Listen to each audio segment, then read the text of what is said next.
गीता 18 के श्लोक नंबर 62 में भगवान स्वयं कह रहे हैं कि अर्जुन उस परमेश्वर की शरण में जा जिसकी कृपा से परम शांति व शाश्वत स्थान अर्थात सतलोक को प्राप्त होगा। वो परमेश्वर कौन है, कहां है, कैसा है, जानने के लिए कृपया अवश्य सुनिए जगत गुरु तत्वदर्शी संत रामपाल जी महाराज के अमृत वचन। सतगुरुदेव की जय। बंदी छोड़ कबीर परमेश्वर जी की जय। बंदी छोड़ गरीबदास जी महाराज जी की जय। स्वामी राम देवानंद जी गुरु महाराज जी की जय हो।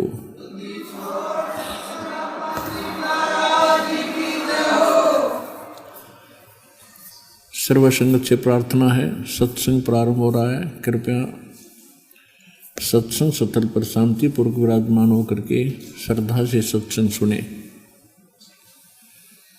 परमेश्वर की प्यारी आत्माओं से पुनर्निवेदन है, सत्संग प्रारंभ हो रहा है। कृपया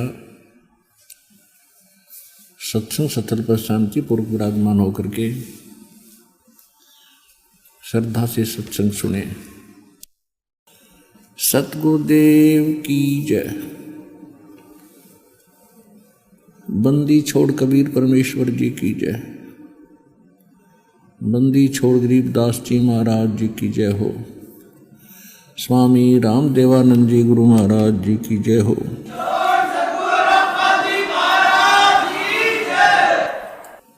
गरीब नमो नमो सतपुरुष को नमस्कार गुरु की नहीं।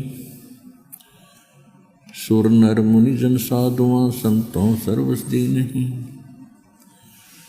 सतगुरु साहेब संत सब डंडो तुम प्रणाम। आगे पीछे मध हुए तिनको जा कुर्बान। नराकार निर्विषम काल जाल वैवंजनम निर्लेपम निज निर्गुणम अकल अनुबेशुंदनम।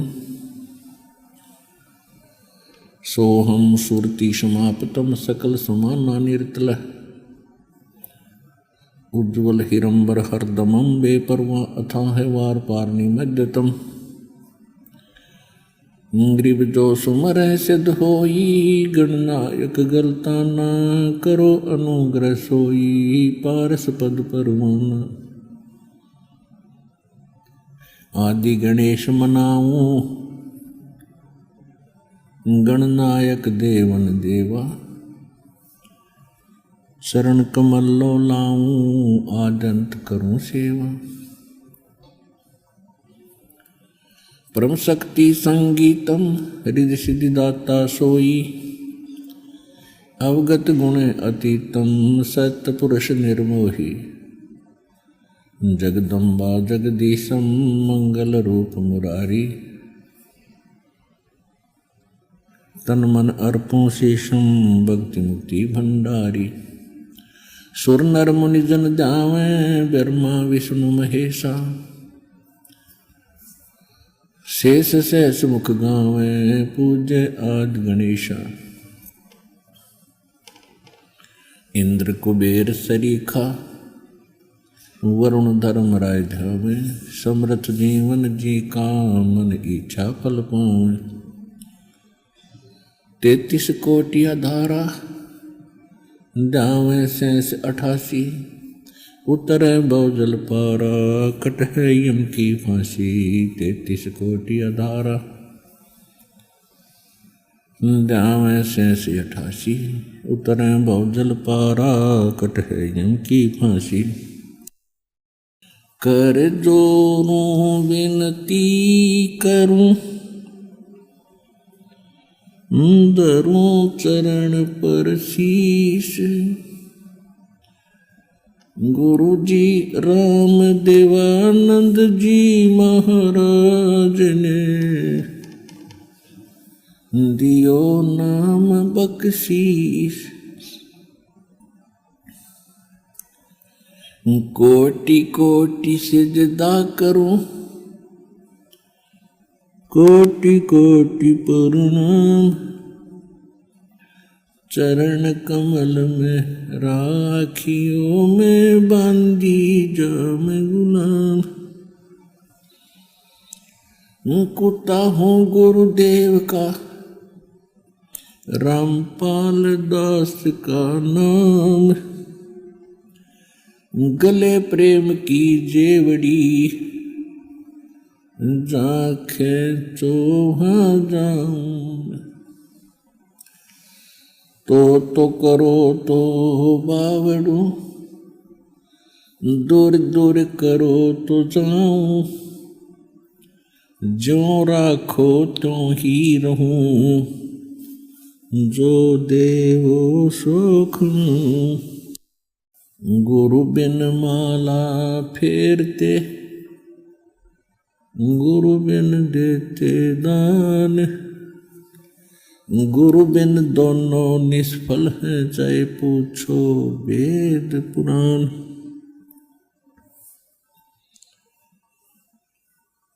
राम कृष्ण से कौन बड़ो, उन्हों भी गुरु कीन, तीन लोक के वे धनी, गुरु आगे अधीन। गुरु जी तुम ना भूलियो, चाहे लाख लोग मिल जाहीं, हमसे तुमको बहुत है, तुम जैसे हमको नहीं। तुमरे विसारे क्या बने, मैं किसकी शरण में जाऊं, शिव ब्रंच मुनि नारदा, तिनके हृदय ना समाऊं। अवगुण किए तो बहुत किए, करत न मानी हार, बावे बंदा बख्श दियो, बावे गर्दन उतार। अवगुण मेरे बाप जी बख्शो गरीब निवाज, जो मैं पूत कुपूत हूँ, बहुर पिता को लाज। मैं अपराधी जन्म का, नक्सिक भरे विकार, तुम दाता दुख वंजना, मेरी करो संवार।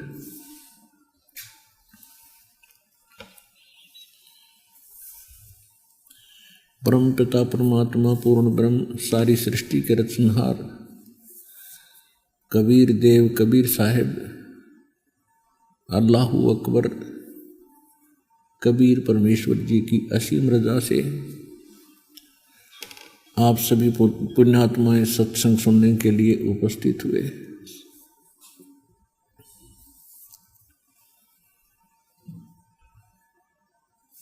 जिन प्राणियों के बहुत ही पिछले संस्कार पुण्य होते हैं, भक्ति कर्म जिनके अत्यधिक होते हैं, उनके अंदर ही ये प्रेरणा उत्पन्न होती है परमात्मा पाने की। चाहे कोई कितना ही धनी है, चाहे कोई कितना निर्धन है, चाहे कोई कितनी ही अच्छी पोस्ट पर बैठा है, कभी ना कभी उसकी आत्मा अवश्य परमात्मा की तरफ खिंचती है, आकर्षित होती है। वो उनका दुर्भाग्य है कि उनको सत्संग नहीं मिल पाता, और जिसके अभाव से वो स्वयं ही कोई छोटी मोटी अध्यात्म क्रियाएं करके उसमें संतुष्ट रहते हैं। और जिन पुण्यात्माओं के ज़्यादा शुभ संस्कार बहुत अधिक हैं, ज़्यादा हैं, उनको कोई ना कोई कारण बनाता है परमात्मा उनको अपनी शरण में लेने के लिए। अब यहाँ पर दास देख रहा है कि लगभग 90% श्रद्धालु जो उपदेशी हो रहे हैं वो कर्मों के सताए हुए हैं। जैसा कि सत्संग में बहुत बार आपको बताया जाता है कि जब तक हमारे पुण्य हमारे साथ रहते हैं तब तक हम चाहे कोई भक्ति करें या ना करें, और चाहे कितने ही गलत कार्य करें, हम फिर भी सुखी नजर आते हैं। उनको संतान भी होती है, संपत्ति भी प्राप्त होती है, उनके कार्य भी अच्छे तरह चल रहे होते हैं और वो भक्ति भी नहीं कर रहे होते हैं, क्योंकि उनके पिछले पुण्य किसी जन्म के इतने अधिक हैं कि वो उनको खूब खर्च रहे हैं, खराब कर रहे हैं, और फिर भी वो समाप्त नहीं हो पा रही। और जब तक वो समाप्त नहीं होंगे तो परमात्मा का विधान है, जैसे कर्म करेगा वो फल उसको अवश्य मिलेंगे, चाहे बुरे कर रखे हैं चाहे अच्छे कर रखे हैं। जब तक हम परमेश्वर कबीर जी की शरण में नहीं आते, जब तक हम उस पाप नाशक बंदी छोड़ कबीर परमेश्वर की शरण में नहीं आते, तब तक हम दोनों ही कर्मों को भोगते हैं और तब तक हमारे दोनों अकाउंट ओपन रहते हैं, शुभ भी और अशुभ भी, पुण्य वाले भी और पाप वाले भी। तो जिस लोक में हम रह रहे हैं यहाँ पर पुण्य तो बहुत ही कम बन पाते हैं और पाप ऑटोमेटिकली दिन रात होते रहते हैं, क्योंकि ये अक्षेत्र ऐसा है, ये लोक ऐसा है। यहाँ पर पाप तो बिना करे भी होंगे और पुण्य करने से ही बनेंगे। अब जैसे किसी जमीन में किसान खेती यानी फसल उपजाना चाहता है तो उसके लिए उसने कितनी मेहनत, परिश्रम और धन व्यय करना पड़ता है। शारीरिक परिश्रम भी करता है, हल से उसको जोतता है, संवारता है खेत को, फिर फसल बीज यानी बीज डालता है, उसको बोता है, तो वो बीज भी पैसा खर्च होता है, संवारने में भी मेहनत मजदूरी या कोई ट्रैक्टर वगैरह से करवाते हैं, उसके पैसे लगते हैं, व्यय होता है धन,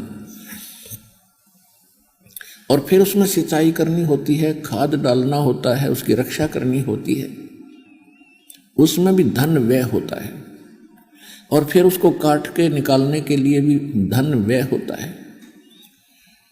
तब जाकर के उसको फसल प्राप्त होती है जो जीवन दाता है। और उसी जमीन को कुछ ना करो, हाथ भी ना लाओ, और उसमें फिर भी ऑटोमेटिकली इतना अड़ंगा कुबाड़ खरपतवार उग जाएगा, वह जमीन दिखाई नहीं दे, और वो किससे काम का नहीं, न डांगर वैसे पशु वैसे खावें, मानस के काम का नहीं। तो इसी प्रकार हमारा ये शरीर एक फील्ड है, और हम जो भी इस क्षेत्र में घूमते हैं, काल के लोक में रहते हैं, जो भी क्रियाएं करते हैं,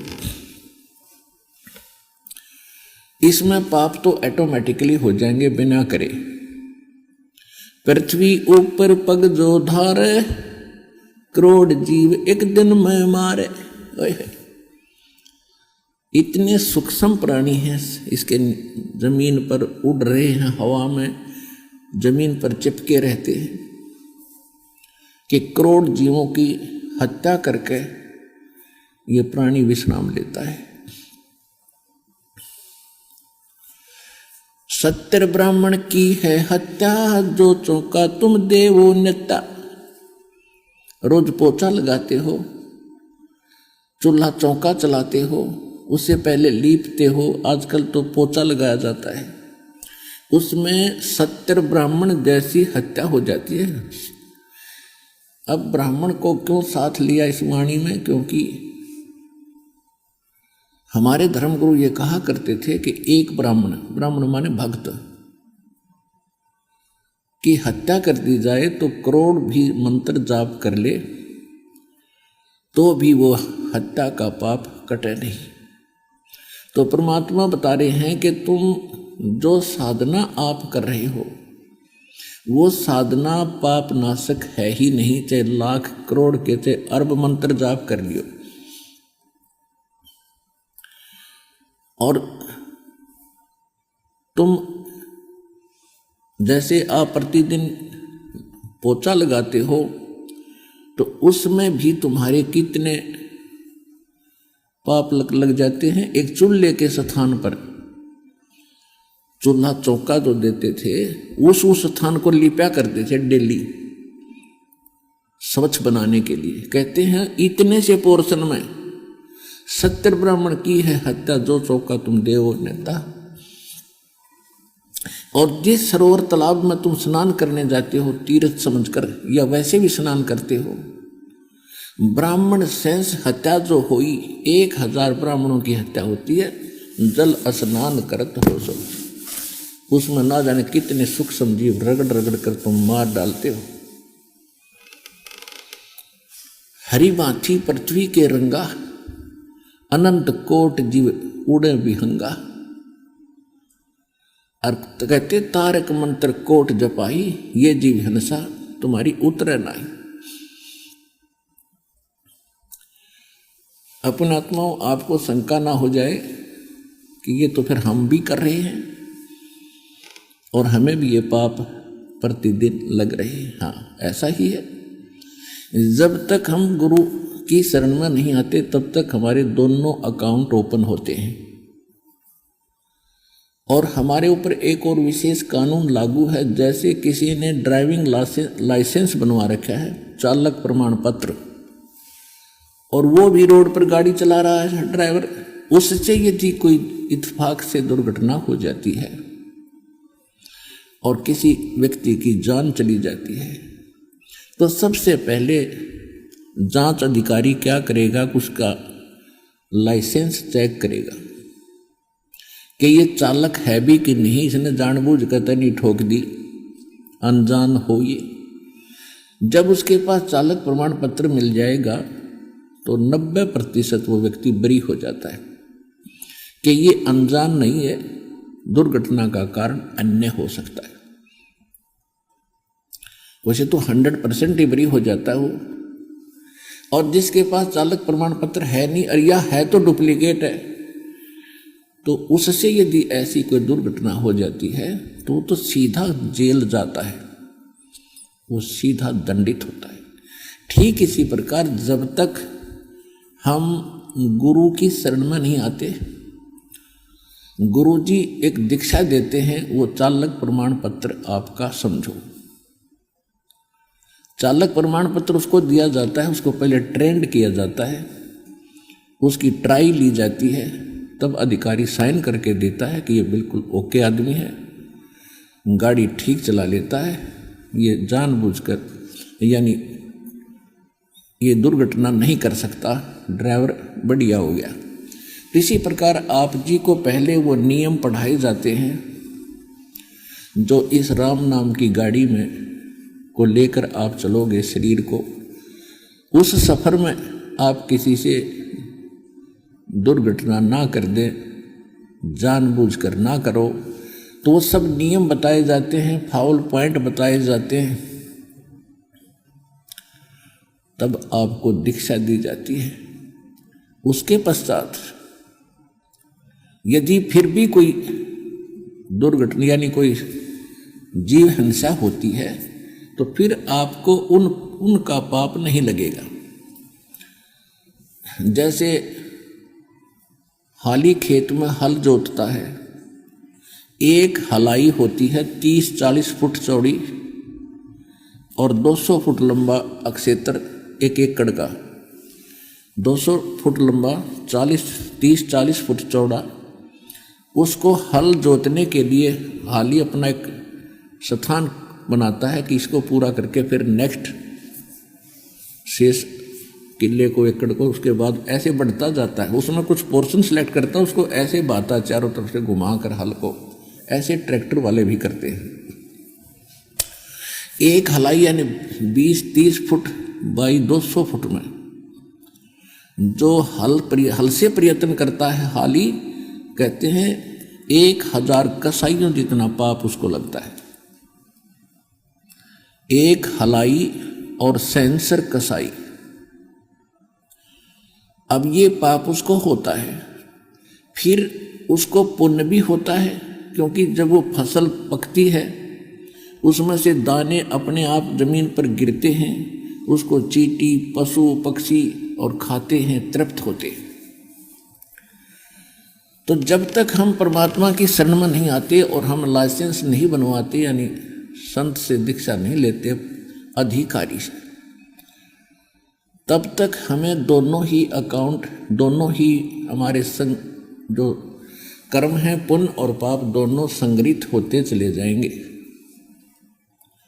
हाली के वो 1000 कसाइयों जितना पाप एक हलाई में ऋषि से सैकड़ों हलाई दिन में यानी वो करता है, तो वो सारे पाप कर्म में लिख दिए। और फिर उसकी फसल को खाकर जिन पशु पक्षियों ने दुआ दी वो पुण्य में आ गए ऑटोमेटिकली। जब हम परमात्मा की शरण में आ जाते हैं, फिर वो पाप हमारा नहीं लगेंगे जो हल जोतने में पहले लगते थे। या आप सफर करते हो अपने किसी काम वश, तो उसमें भी आपके पैरों के नीचे जीव मरते हैं, और जिस समय आप परमात्मा की शरण में आ जाते हो, फिर वो पाप आपके बैड अकाउंट में नहीं लिखे जाएंगे। क्योंकि परमात्मा का एक विधान है कि वो कुछ ऐसे कर्म हैं जो आपको करने ही पड़ेंगे। जैसे आप पोछा लगाते हो घर पे और वहाँ चींटी आ गई है या कोई अन्य जीव जंतु हैं, तो आपने उनको मारना उद्देश्य नहीं है, वो आपका अक्षेत्र है, आपको अलाउड है। और उसमें कोई अन्य व्यक्ति, कोई भी वस्तु आती है, कोई जीव आता है, तो वो नाजायज आया है वहाँ पर। क्योंकि जब हम परमात्मा की शरण में आ जाएंगे, उस समय परमात्मा आपका वकील, एडवोकेट का भी काम करेगा, और फिर आपको इन पापों से बाईपास करेगा। फिर परमात्मा के पास एक और पावर है, जब ही सतनाम हृदय धरो और भयो पाप को नाश, जैसे चिंगारी अग्नि की वाई पड़े पुराने घासे। अब जैसे अब तो ये तो प्रोटेक्शन हो गया वर्तमान का, दीक्षा लेने के बाद का। आपके असंख्य जन्मों के इतने पाप इकट्ठे हुए पड़े हैं कि आप पर असंख्य युगों तक भी भोग के पूरे नहीं हो सकते, समाप्त नहीं हो सकते। क्योंकि जब तक हम परमेश्वर कबीर जी की शरण में नहीं आते, परम अक्षर ब्रह्म की शरण में नहीं आते हैं, परम संत के माध्यम से, नकली संत कबीर पंथियों से भी दीक्षा लेने से कोई लाभ नहीं होगा। वो डुप्लीकेट लाइसेंस बनाते हैं, दीक्षा देते हैं। तो तब तक, तो उससे पहले के हमारे असंख्य जन्मों के वो संग्रहित पाप इकट्ठे हुए पड़ रखे हैं, और वो कभी भी आपसे पूर्ण नहीं हो सकते, जिस कारण से 84 लाख प्रकार की योनियों यानी प्राणियों के शरीरों में भी आप उनको भोग लेते हो तो भी शेष रह जाते हैं। उनको वो भी समाप्त करने जब हमने सतलोक चलना है, तो पापी आत्मा सतलोक नहीं जा सकती, पाप रहित होकर ही हम वहां जाएंगे। उसके लिए परमात्मा ने बताया कि जो तुम्हारे संग्रहित असंख्य जन्मों के ढेर पड़े हैं, उसके लिए ये सच्चा नाम, यथार्थ भक्ति विधि आपको परम संत से मिलेगी। उसके बाद जब आप भक्ति करोगे, जब ही सतनाम हृदय धरो भयो पाप को नाश, जैसे चिंगारी अग्नि की बई पड़े पुराण घास। ये पुराना घास जो है आपके संचित कर्म पाप कर्म है, और 1000 टन सूखा घास पड़ा हो तो वो कितने क्षेत्र को कवर कर रखा है 1000 टन घास ने। और फिर उसमें एक माचिस की सीख लगा दी, तिल्ली जला के वह सारे ने फूंक कर राख बना देगी, और फिर चलेगी तेज हवा, उस राख को कहीं की कहीं पटक मारेगी, वो फील्ड क्लियर हो गया। जैसे सूरज के आगे बदरा ऐसे कर्म छयारे, प्रेम की पवन कर चित मंजन झलके तेज नयारे। जैसे सूरज के आगे बादल छा जाते हैं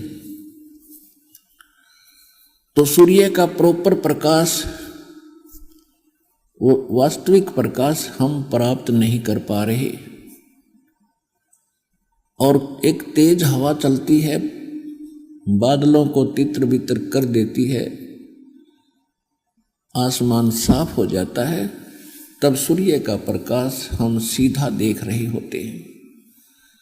ऐसे ही कहते, जैसे सूरज के आगे बदरा ऐसे कर्म छयारे, जैसे सूर्य के सामने बादल आ जाते हैं, इस प्रकार परमात्मा और आत्मा के बीच में ये पाप कर्मों के बादल छाए हुए हैं।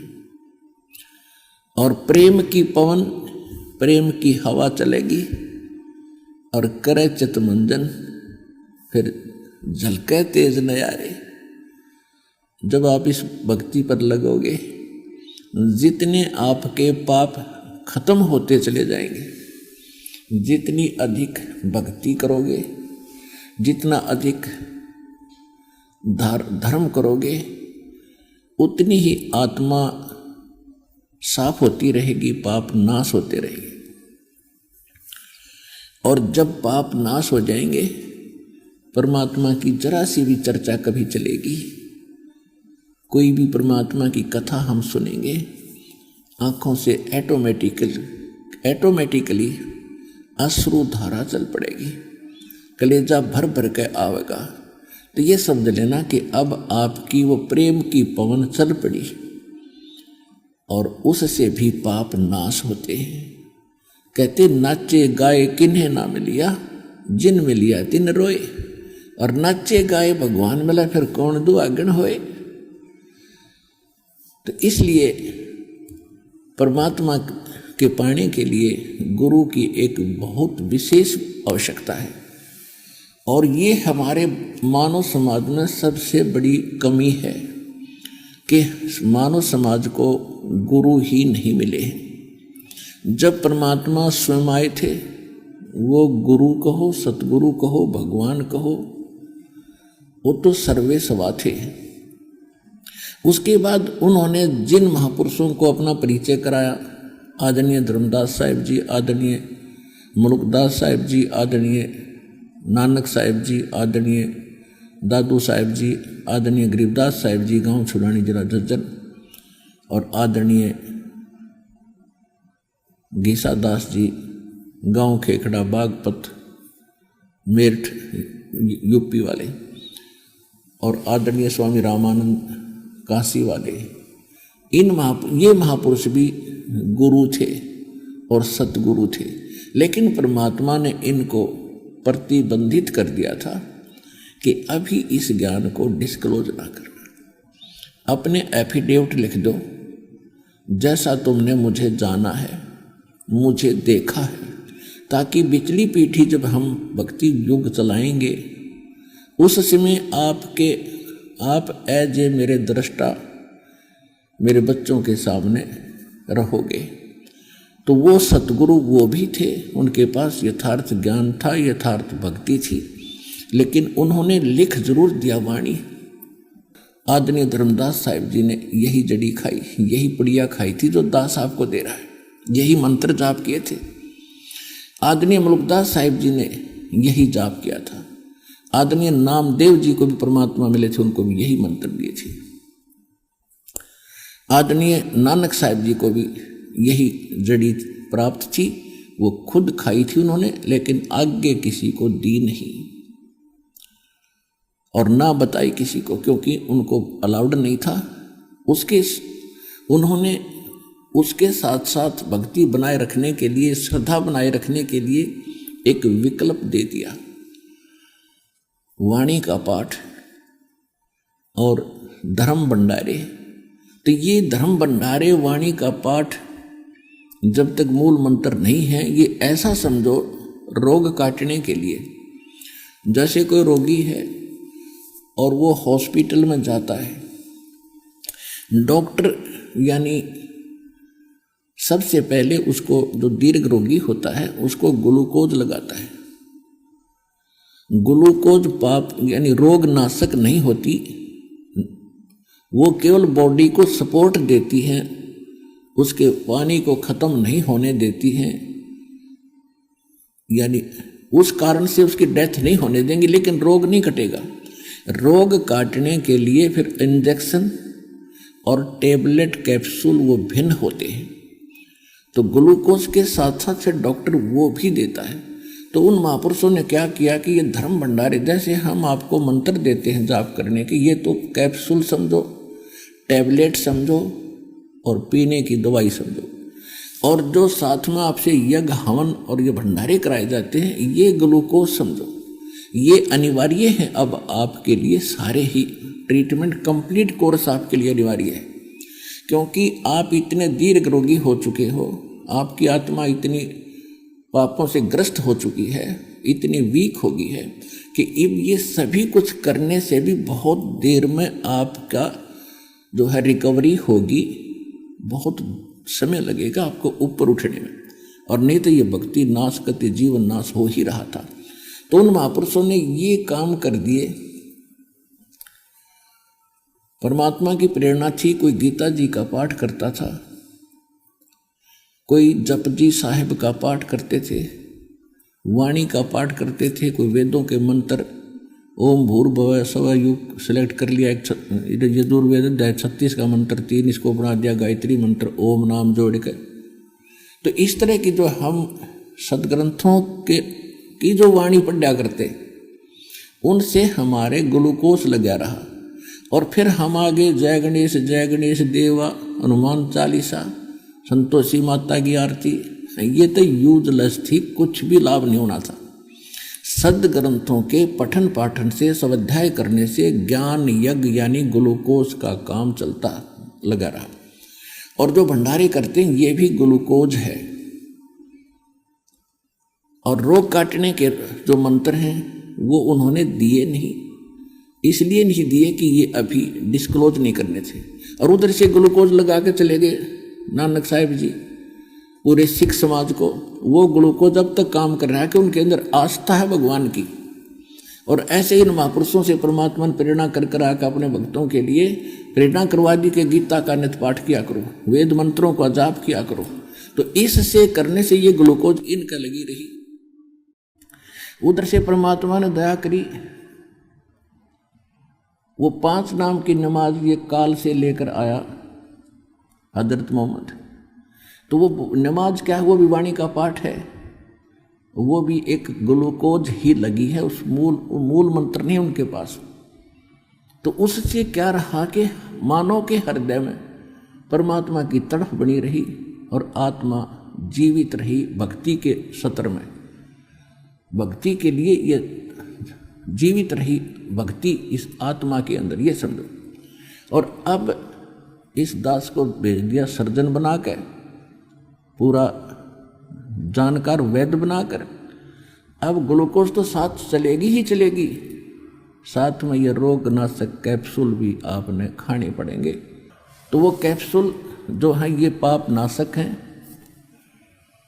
और ये जैसे आपको दीक्षा प्राप्त होगी तो भविष्य में जो आप अपने कर्तव्य कर्म जो स्वाभाविक कर्म है उनको करते हो, कोई मजदूर कस्सी से काम करता है, किसान खेत में काम करता है, दुकानदार दुकान पे करता है, नौकरी वाला नौकरी पे जाता है, या कोई झाड़ू लगाते हैं, तो ये काम तो हमारे करने हैं हमने।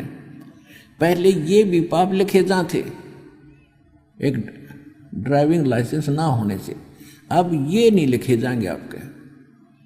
इच्छा कर मारे नहीं, बिन इच्छा मर जावे, कह कबीर तास का फिर पाप नहीं लगावे।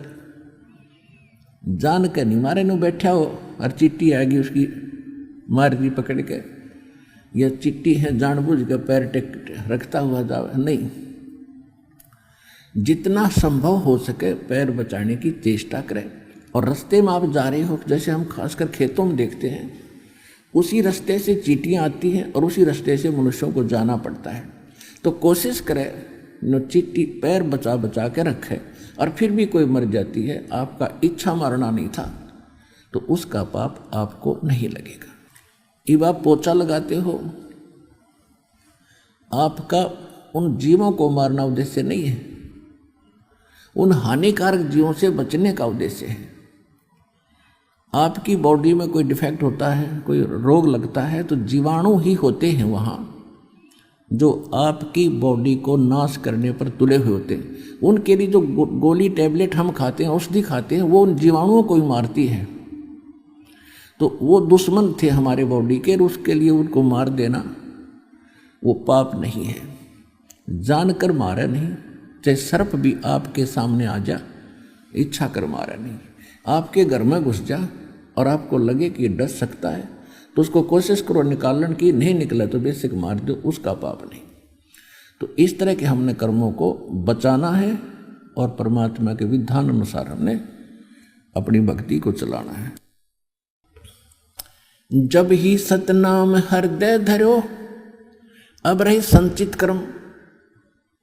अब क्रियावान कर्म तो हमारे सुधर गए, शराब बीड़ी तम्बाकू ये सब त्यागना पड़ेगा।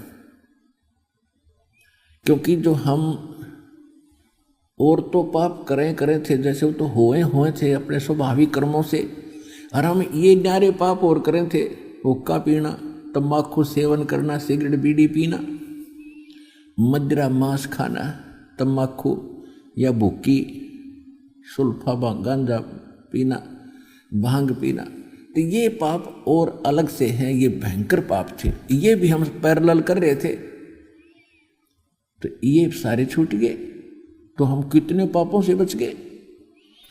कहते हैं सो नारी जारी करे, सुरापान 100 बार, एक चिलम हुक्का भरे, वो डूबे काली धारे। ओए हाय पुणात्मा, श्रीमद् भगवत गीता अध्याय नंबर 7 के श्लोक नंबर 29 में 29 में, क्योंकि ये सदग्रंथ हैं, इनमें कोड वर्ड हैं, सांकेतिक शब्द। सांकेतिक शब्द जैसे साइंस के फार्मूले होते हैं, उसमें बहुत ही 100% सांकेतिक होते हैं। तो ये एक साइंस ही समझो, आध्यात्मिक साइंस है। इसमें बहुत कोड वर्ड हैं, उन कोड वर्डों को, सांकेतिक शब्दों को टीचर ही जान सकते। तो हम जिनको टीचर माना करते थे वो टीचर नहीं थे, वो तो कति बालक थे, आपसे भी गए गुजरे ज्ञान युक्त व्यक्ति थे, जिनको मंडलेश्वर आचार्य, शंकराचार्य और महापुरुष और मैं ऋषि मान्या करते। उनको कख भी पता नहीं था भक्ति का, न इन कर्मों से परिचित थे वो। तो इसमें क्या बताया है कि एक हिंट दिया है कि जो व्यक्ति जरा मरण मोक्षाय यतन्ति ते माम आश्रित यतन्ति ते ब्रह्म तत्विदु कृष्णम अध्यात्म कर्म च अखिलम। इसका अर्थ ये बनता है कि जो केवल जरा और मरण, यानी जरा माने बुढ़ापे का दुख, वृद्धावस्था में सारे कर टूटे इस जीव के ऊपर, आंखों से दिखा नहीं, गोडे चलने बंद हो जा, कभी सिर में दर्द, कभी दांत दुख है, कभी पिंडी भड़के, सारे कस कर टूट जाते, कफ कलेजा ग्रस्त कर लेता है और 100 प्रकार की बीमारी से ग्रस्त होकर के ये तड़फता है। एक तो यु कैर, एक ये है। दूसरी मृत्यु देख आज आप कितना अपने परिवार के साथ सुखी हो और कैसे इनमें मोह ममता है, और एक सेकंड में मृत्यु हो जाए। ये खाक है हमारे पास, क्या सौदा ये, तो यह भूल थी, इसका विकल्प हमारे पास था नहीं, कोई बताने वाला मिला नहीं, और जो मिले थे उन पर हमने यकीन किया नहीं कि ये भगवान या भगत होंगे, परमात्मा कबीर थे। और हम इन नकलियों को मंडलेश्वर आचार्य मानेंगे, ये सच्चे विद्वान हैं, बड़े पहुंचे हुए हैं, क्योंकि पाखड़ करके दिखा दें कि तो दूने दाने पर बैठ जाए और सारा खड़े होकर एक एक साल खड़े तपते रहे। हम सोचा बड़े महापुरुष ऐसे मिलता होगा भगवान, ये तो अपना कर्म नाश करे थे, भक्ति नाश करके जीवन नाश कर गए। तो यहां बताया है कि जो जरा और मरण इन दोनों दुखों से छूटने का जो प्रयत्न करते हैं, माम आश्रित है, मेरे आश्रित होकर वो उस ब्रह्म को, तत्ब्रह्म को और सारे अध्यात्म ज्ञान को, कंप्लीट स्पिरिचुअल नॉलेज को और सभी कर्मों को जानते हैं, सभी कर्मों से परिचित है वो। अब माम आश्रित का अर्थ ये कहता है कि मैं जो ज्ञान दे रहा हूं, चौथे अध्याय के 32 और 34 में गीता ज्ञानदाता कहता है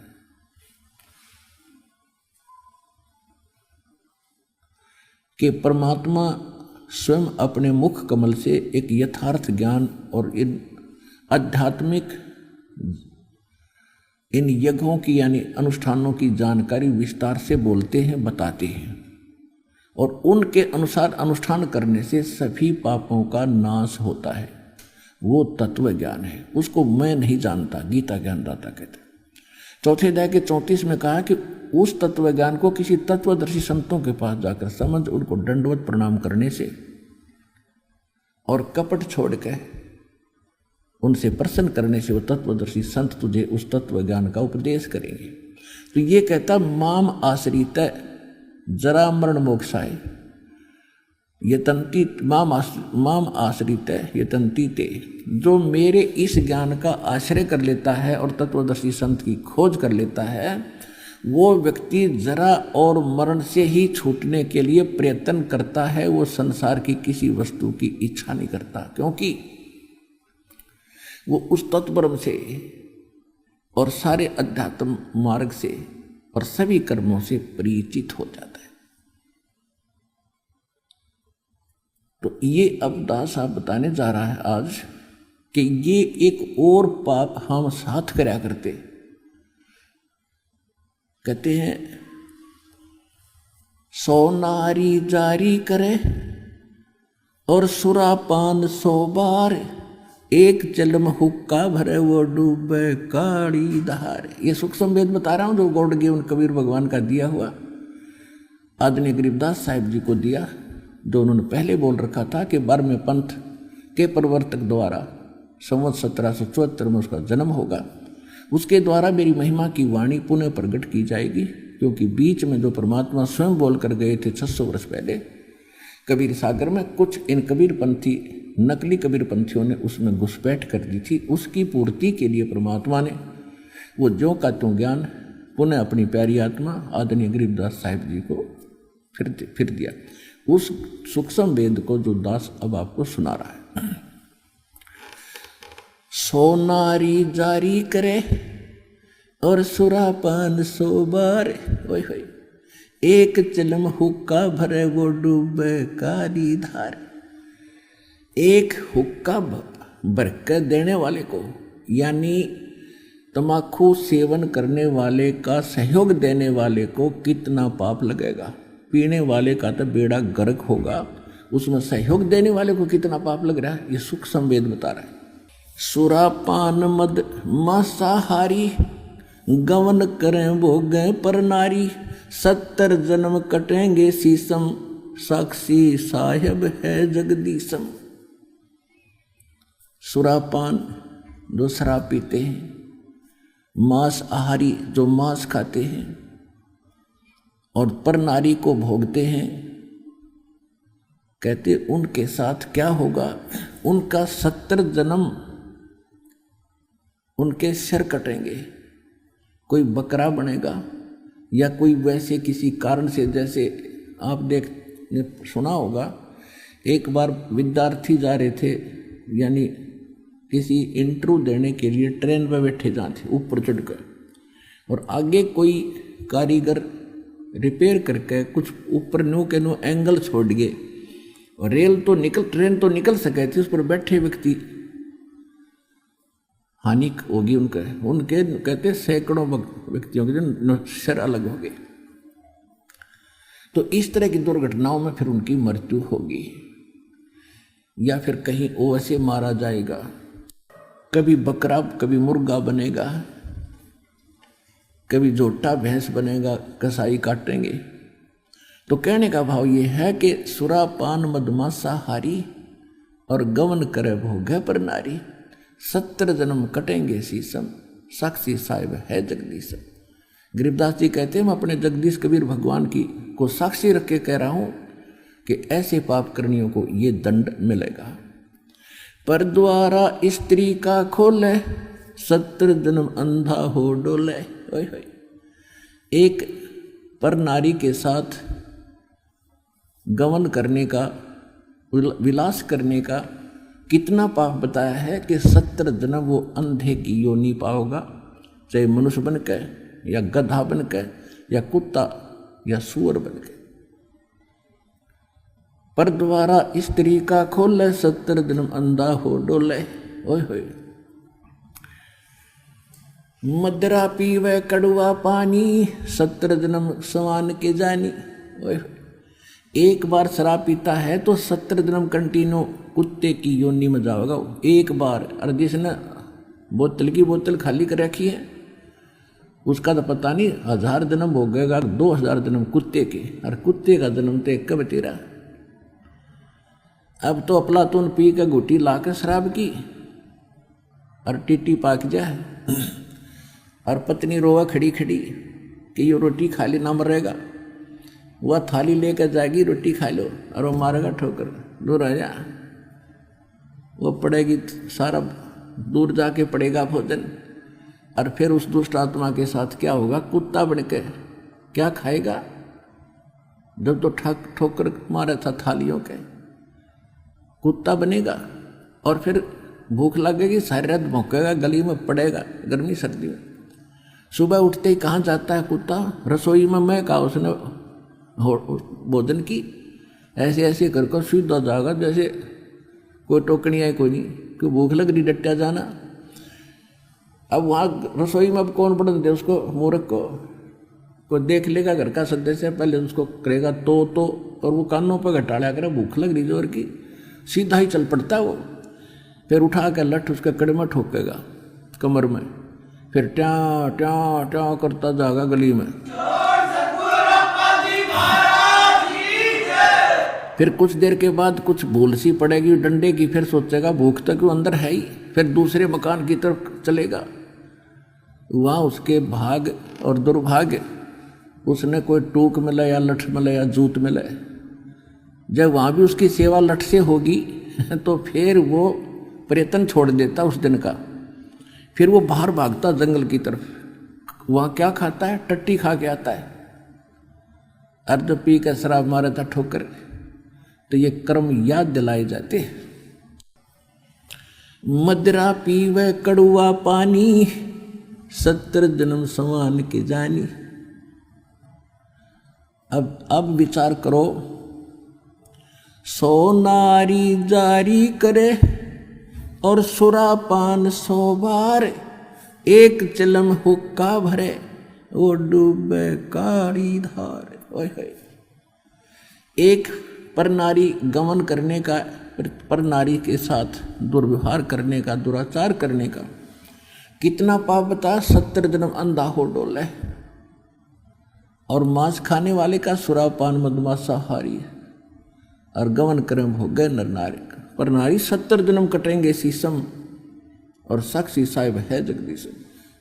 इन सभी पापों को जोड़ दे, शराब पीने वाले को जो 70 जन्म कुत्ते का भोगेगा एक बार पीने से, और 70 जन्म शर कटेंगे। इन सभी पापों को एक बार ऐसे करने से ये पाप है, तो कहते 100 नारी जारी करे, वो कितना पाप हो गया। एक बार करने से 70 जन्मंदा हो तो 100 गुण 100 से जोड़ दो 7000 बार, यानी इतना 100 गुना पाप किसको लगेगा? जो केवल धूम्रपान करने वाले का सहयोग देगा। सुरापान 100 नारी जारी करे सुरापान 100 बार, और एक चिलम हुक्का भरे वो डूबे काली धार। तो इसलिए इस तम्बाकू सेवन में और घना पाप है। यानी पाप तो वो भी है, पर इसमें उससे 100 गुना ज्यादा पाप है। और पाप तो सारे ही है, विष तो विष ही है, तो कुछ तेज है कोई थोड़ा कम है, तो विष तो सेवन हमने करना ही ना चाहिए था। अब आदरणीय गरीबदास साहिब जी यही उपदेश दिया करते थे। एक समय वो अपने घोड़े पर सवार होकर और किसी कार्यवश जा रहे थे किसी दूसरे गांव में, और उस गांव से किसी खेतों से गुजर रहे थे, तो गरीबदास जी का घोड़ा वहां जाकर के रास्ता छोड़कर और खेतों के अंदर से चल पड़ा दूसरी साइड से, यानी कुमार्ग पर। फसल टूटने लगी, गरीबदास जी रोकने की चेष्टा कर रहे थे, घोड़ा रुक नहीं रहा था। वहां पर रखवाले थे खेती के, आसपास के 8-10 इकट्ठे बैठे थे। वो लेकर लठ और चले और घोड़े का और उस गरीबदास जी का मारने लगे। अगर इसका दिमाग खराब हो गया, घोड़ा के हो गया तो चौधरी पाक गया, और यो भी नहीं देखता हमारी फसल तोड़ दी, मुश्किल से तो तैयार करी है, मेहनत की मजदूरी शरीय। ऐसे बोलते हुए कि तेरा दिमाग खराब हो गया, तेरे सेट करते हैं हरामजादे, ये कर दिया वो कर दिया, मारने के लिए कि तू हमारी फसल के बीचों बीच घोड़ा ले जा रहा है। अब जो ही निकट आए, उन्होंने ऐसे लठ उठाए, वो जाम हो गए नो के नो, इस एंगल पर बस, ना इधर हो रहे हैं ना आगे पीछे बढ़ रहे हैं, स्तब्ध हो गए, चैतन्यों के नो। तो इस बात से वो समझ गए कि यो आम व्यक्ति नहीं है।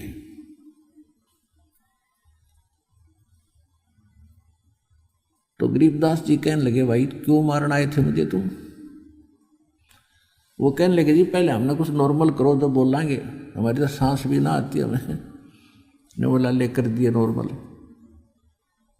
अब फिर उनका कहाँ बहुत था, उनको धमकाने और खुरकाने का, हाथ जोड़ के लठ घेर के खड़े हो गए। अगियो तो भाई कोई बला है, भाई क्यों मार रहे थे मुझे? कि इसलिए मार रहे थे जी, आप रास्ता छोड़ के घोड़े आपका इधर आ गया था, भाई पशु है, ये मेरे बस से बाहर था। आपको पता मैं कितना कोशिश कर रहा था, जानबूझ कर लाया हूं, तो भी तुम ऐसा करते अच्छे लगते। राह चलते आदमी को तो वैसे फिर भी नहीं करना चाहिए। अरे भले आदमी, तुम्हारा शिष्टाचार भी खत्म हो गया।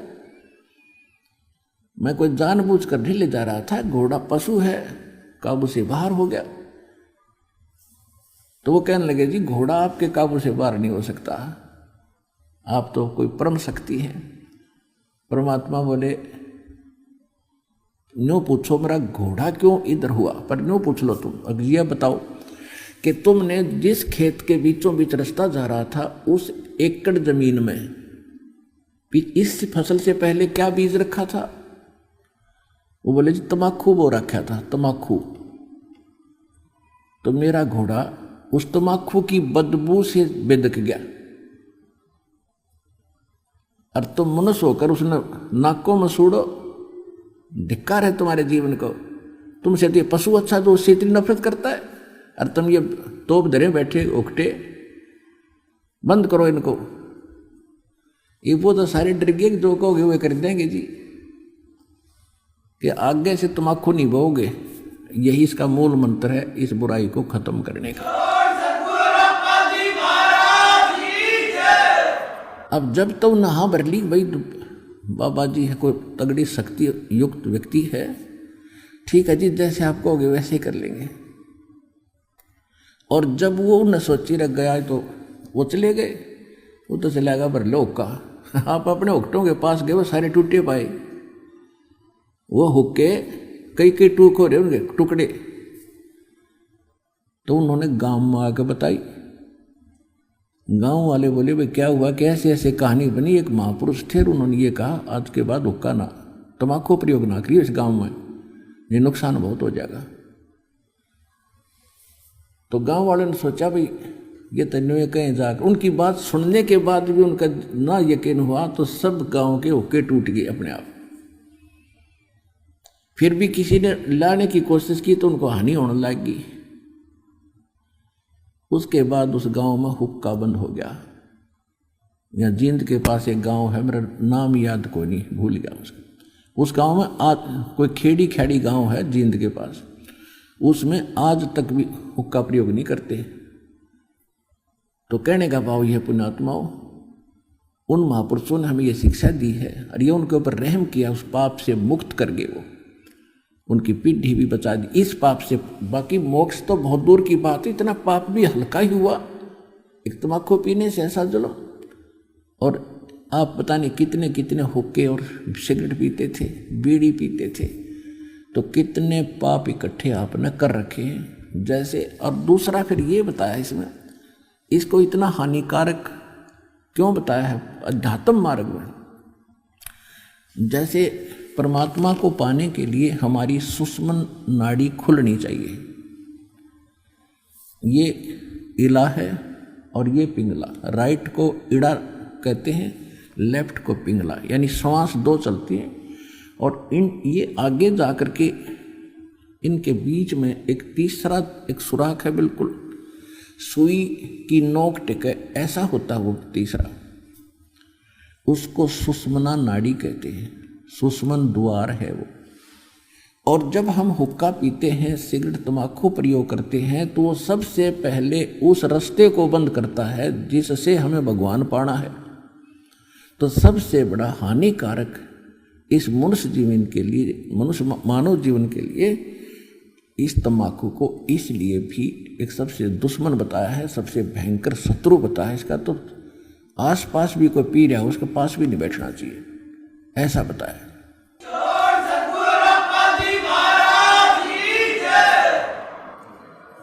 अब जैसे हम देखा करते थे, हमारे पिताजी, ताऊ जी, चाचा जी सभी पिया करते गांव के लोग, और वो क्या करा करते, एक लोहे का सरिया रखा करते उस ओके की उस पाइप को साफ करने के लिए, उसमें न्यू मारा करते और उसमें ना जाने कितना मैल निकला करता तीसरे दिन। और फिर ऊपर गठ हो क्या करते, जो चिलम धरते थे उस चिलम में, वो चिलम भी रुक जाती थी, उसमें भी उसे खुर्चा करते थे।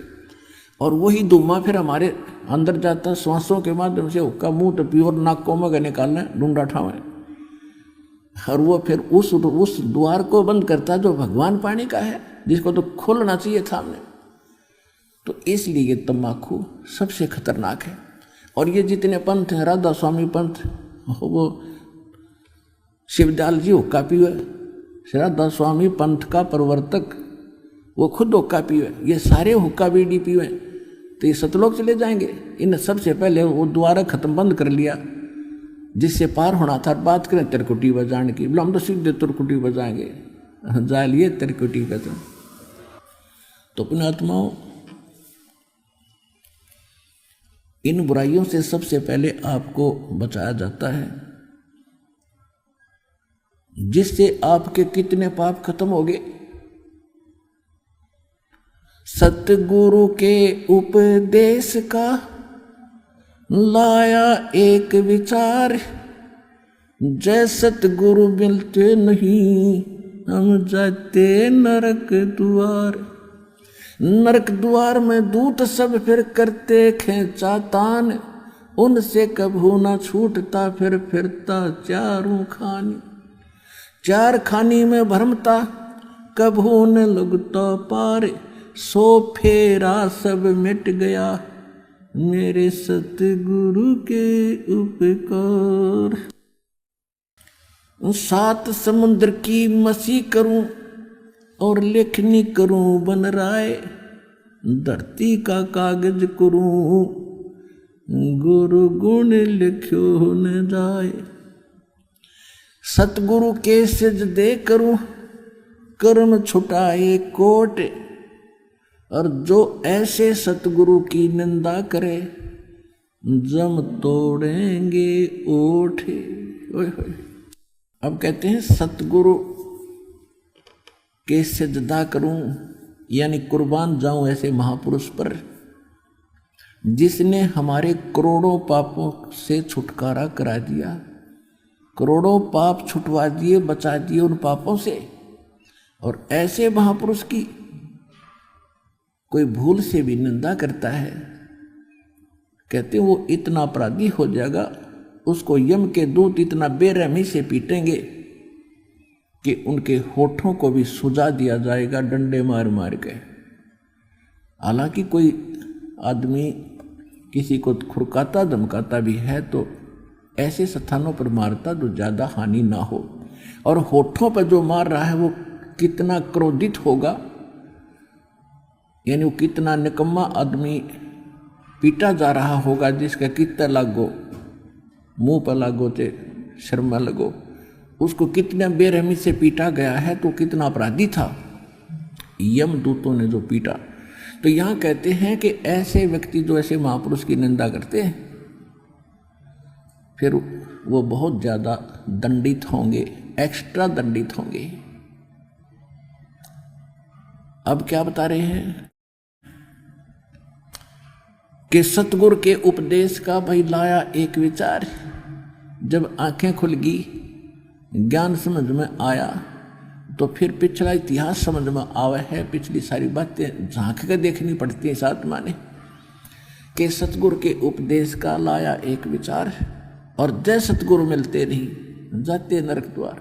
नरक में तो जाना ही जाना था, नरक द्वार में दूत सब फिर करते खींचाता है। आप सारा दिन देखते हो संसार के लोग, हम भी उसी कैटेगरी के थे और हैं अभी भी, लेकिन हमने अपनी दिनचर्या बदल ली, हमने अपनी क्रियाओं को सेट कर लिया, एक भगत की तरह चल रहे हैं। उससे पहले जितने भी आप देखते हो भक्त, चाहे वो भगत भी हैं इन अन्य नकलियों के, वो सारी वही कर्म कर रहे हैं जो जनसाधारण कर रहा है। और संसार तो वो भोला भाला है ही, वो तो अपना करना ही है उसने जो करना। तो क्या देखते हो सारा दिन, कोई हुक्के पर बैठ के गप्पे मार रहा है, कोई ताश खेल रहा है, कोई राजनीति की बतलाव है, या कोई किसी की बूंदी सोचे। सारा दिन अपनी लालच में कुछ जोड़ तोड़ में उसने ऐसे कर दूंगा, उसको ऐसे लूट लूंगा, उसको ऐसे खसुट लूंगा, और कल मृत्यु हो जाती है।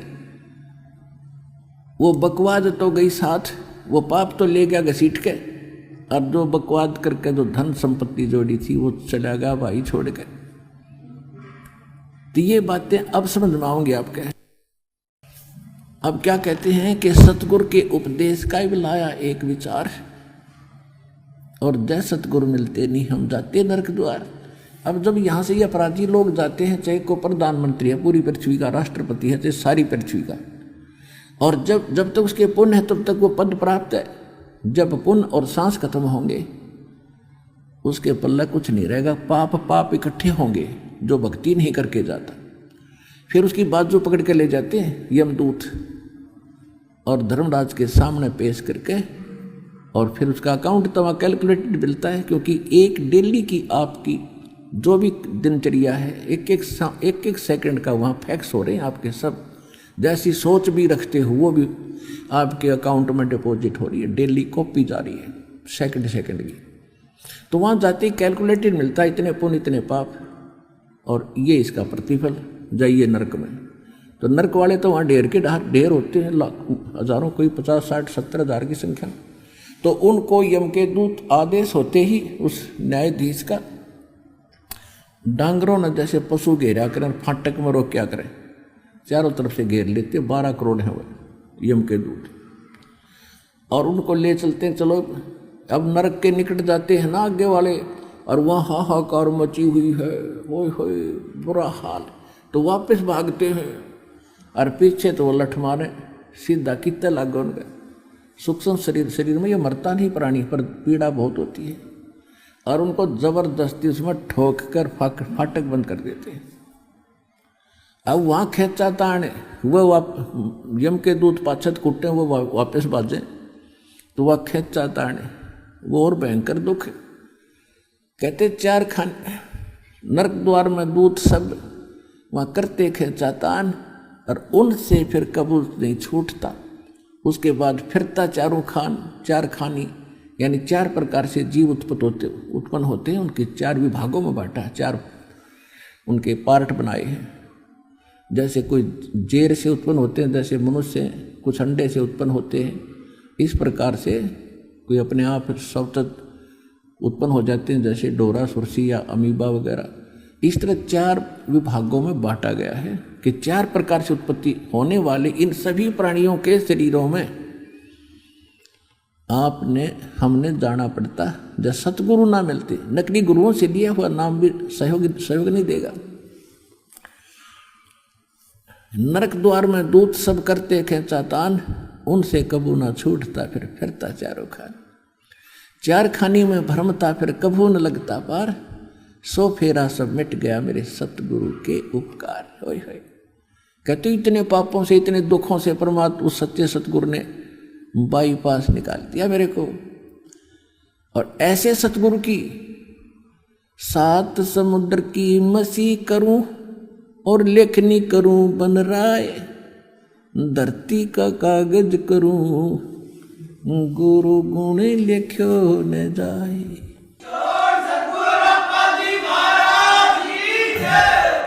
और जो ऐसा संत होगा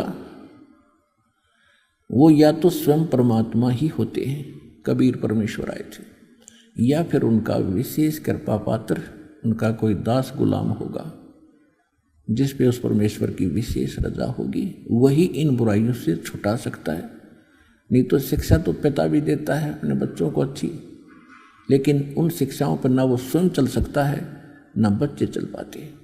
तो यहाँ हमारे साथ भगवान साथ होगा। परमात्मा के सहयोग से जीव उसकी आड़ में, उसकी ओट में हमारी भक्ति भी चलेगी, पापों से बच सकते। जैसे हम जोत जगाते हैं, हवा तेज चलती हो तो बुझा देगी वो। उस हवा से ओट करने के लिए उसके ऊपर कोई वस्तु रख दी शीशे की तो वो जोत भी जलेगी, चांदना भी करेगी और वो बुझेगी नहीं। तो परमात्मा की शरण इस जीव को इसलिए चाहिए, ये बुराइयों से बचाओगा और आपकी भक्ति भी बढ़ाओगा। अपने आत्माओं, ये शराब पीने वाले, हुक्का पीने वाले, अब तो हम देखा करते थे कि इस हुक्के को इतना रिस्पेक्टिव मान रखा है गांव में, हमारे हरियाणा में तो विशेषकर, कि पंचायत में इसकी कसम खाते हैं कि इतना धार्मिक मान लिया कि इसकी कसम खाई, वो पंचों का प्याला है। और ये कहते हैं कि जिस घर में हुक्का नहीं वो किसा घर भाई। ये एक लोक वेद बना रखा है, दंत कथा बना रखी है। और इस शर्म में सभी अपने घरों पर हुक्का रखते। हम देखा करते सोते उठते ही घर वाले सबसे पहले और काम छोड़ हुक्का चिलम ठा के हुक्का भरकर फिर गुरुड़ गुरुड़ करके फिर चल रहे खेतों में जाते और फिर साथ ले जाते, वहाँ जाते भर के फिर स्टार्ट करते, 2-1 घंटा काम करके फिर हुक्का बैठ के पीते, फिर काम शुरू करते। और क्या लोकवेद बना रखा है कि इसके सहारे किसान को रेस्ट मिल जाता है। रेस्ट वो कर ले, दूसरे खेत जैसे और लोग, अब आपके पास घड़ी है, घड़ी से टाइम देख 1 घंटा काम कर और 10 मिनट 20 मिनट जो है तो क्यों टाइम पास करे था, अपना बैठ कर मंत्र करे माड़ा लेके बैलों को रेस्ट मिल जाए। तो वो काम हमने ऐसे चेंज करना है, क्रियाएं वही करेंगे लेकिन हम according to the guidelines of Guru करेंगे, गुरु जी के आदेशानुसार, उसके निर्देशानुसार चलेंगे तो हमारी भक्ति भी बनेगी। अब जैसे हरियाणा में विरोध इसलिए हुआ कुछ समय कि जो उपदेश लेकर जाते बच्चे, पहले तो दादा पिताजी ताऊ चाचा अंकल वो हुक्का भरवाया करते थे और बच्चे बड़े खुश होकर भरते थे, भैया तो सेवा है बुजुर्गों की। और नाम लेने के बाद उन पर प्रतिबंध लग जाता है कि हुक्का नहीं भर के दोगे किसी को, बीड़ी भी लाकर नहीं देनी, माचिस भी पीने के लिए लगाने के लिए नहीं देनी, आप पाप के भागी हो जाओगे। तो बच्चों के या बड़ों के अब जो से यहाँ दुखी आ रहे हैं बेचारे, कैर टूट रहा जिनके घर पे, एक एक दो दो तक व्यक्ति मर गए, पशु मर रही है, स्वयं कैंसर से पीड़ित है। अब वो तो अपना जीवन देखेंगे, समाज नहीं देखेंगे, समाज देखेंगे फिर भक्ति भी नहीं होगा, ना भगवान राहत दे। तो उन्होंने नाम लिया। प्रारंभ ऐसे ही लोगों से हुआ जो घने दुखी थे, और भगवान तो सुख देता है, परमपिता है।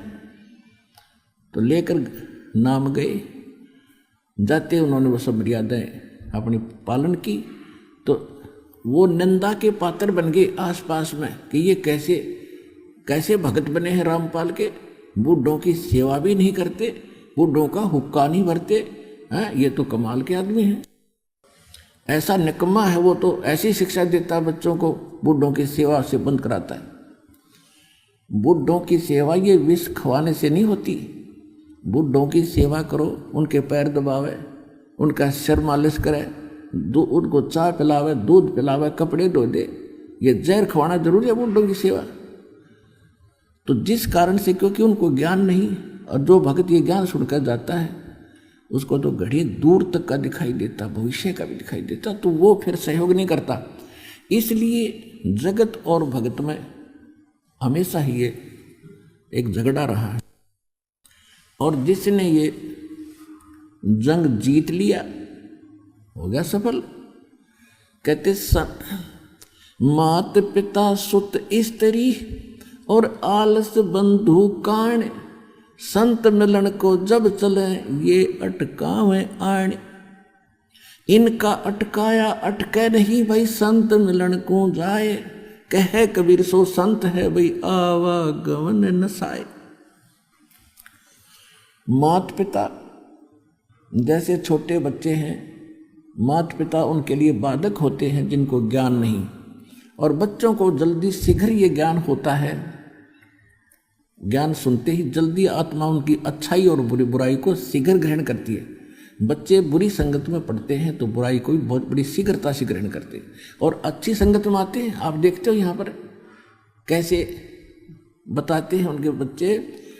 एक बहन कह रही थी कि मेरे लड़के को इसके पिताजी ने कहा कि वो ला बीड़ी ला, पहले लाया करता भाग के, फिर उसने ज्ञान सुना, नाम लिया। अब बीड़ी ना लावा बंडल दुकान से तो पिता पीटे, तो दुकानदार के पास गया, कहने लगा भाई एक बंडल दे दे और इस थैली में डाल दे, और थैली को डंडी में लटका लिया उसने। हर न्यू डाव लटकाए। अगले पापा ने बोला ऐसे कैसे दे रहा है? अभी तो ऐसे लाऊंगा मैं।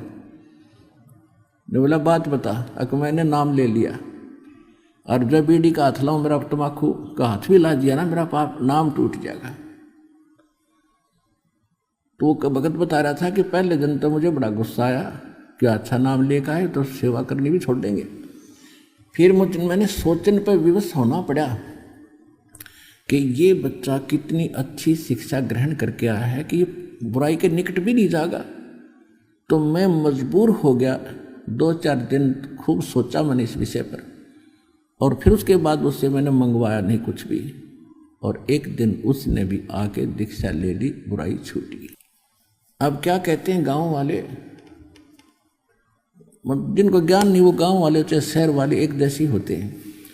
कहते हैं भाई यह भी कोई सेवा है, तम्बाकू कद पीने की चीज होती है, ये तो पीना चाहिए, पिलाना चाहिए, इससे इज्जत बनती है। नहीं, एक सिगरेट या बीड़ी तम्बाकू हुक्का पीने वाला जिस कमरे में बैठा है, हुक्का पीवा तम्बाकू छोड़े और पूरे वातावरण को खराब कर देता है। वहाँ उसके पोता पोती बेटा बेटी सो रहे होते हैं या बैठे हैं, घूम रहे होते हैं, उनको भी अपराधी बना रहा है, उनको भी हानि पहुंचा रहा है वो व्यक्ति, उनके भी फेफड़े दुर्बल कर रहा है। और अब जैसे एक भक्त ने या ज्ञान सुन के गया, जैसे कहते हैं ना तो पीने की चीज होती है। अब जैसे खुद पिताजी या दादाजी हुक्का पी रहा है या बीड़ी सिगरेट पी रहा है, और छोटे बच्चे को बच्चा भी उसकी नकल करता। कभी हमने देखा जैसे हुक्के का मुंह लाकर गुड़ गुड़ करते थे छोटे बच्चे, नकल करते हैं बच्चे तो बड़ों की, तो फिर उसको धमकाते थे, खबरदार पिया है इसी बुरी चीज है, इसको ना पीना आगे से। कोई बात है, खुद पी रहा है और उसने नटे, तो कैसे बात बनेगी।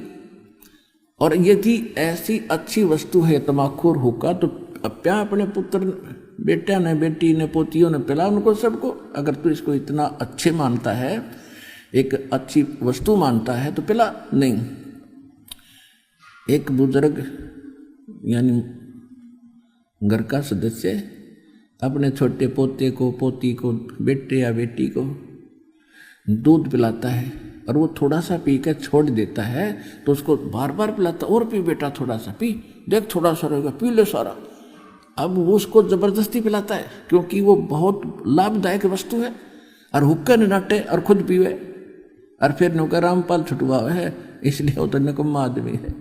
तो प्या उस बेटे ने जैसे दूध प्यावा था बढ़िया माने, तो पिला पोते और पोती ने भी भांगे तो तमाकू। तो इस प्रकार ये बुराई अब छूटेगी। ऐसे ही यह घर करी थी धीरे धीरे। अब जैसे जो कबीले, जो मजहब या कोई परिवार, हिंदू है चाहे मुसलमान, सिख है, ईसाई, जो मांसाहारी है, तो उनके बच्चे जन्म से ही देख रहे हैं कि ये मांस खाना उनके लिए एक गाजर मूली होगी। तो उनको पता है उन बच्चों को ये पाप भी है, और ये कितना घोर पाप है। आए है। अब दूसरे के बच्चों को खाते हैं। बकरे या बकरी किसी के माँ बाप होते हैं। यदि आप अपने बच्चों को, अपने माता पिता को ऐसे काट के दिखाओ, जैसा दर्द आपने हो ऐसा जान बिराने, तो इन बातों से फिर ज्ञान होता। जैसे एक भगत बता रहा था कि मेरा मित्र एक मुसलमान था और उसका फादर इतनी नरम आत्मा का व्यक्ति था। वो ये कहा करता कि जिस दिन ये लोकवेद बना रखा है ना इन्होंने, मुसलमानों ने, और घर पे बकरे को बलि देते हैं, बिस्मिल करते हैं, कलमा पढ़ते हैं, घर लाके एक प्रसाद बनाकर सारे परिवार को खिलाते हैं। तो जब वो उसको जबह करते थे, काटते हैं ना, वो घर से निकल जाया करता, वह मेरे से देखा नहीं जाता। और खाना तो मजबूरी, वो प्रसाद बना दिया कि प्रसाद बन गया भी।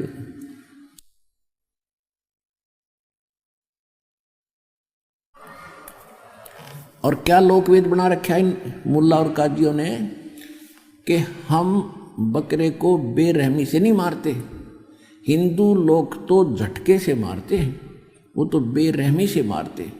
हम बकरा काटते हैं या गाय काटते हैं, हम भगवान का कलमा पढ़ते हैं, मंत्र जाप करते हैं, और उसके पढ़ने से उस बकरे की आत्मा तो स्वर्ग चली जाती है और ये मांस प्रसाद बन जाता है।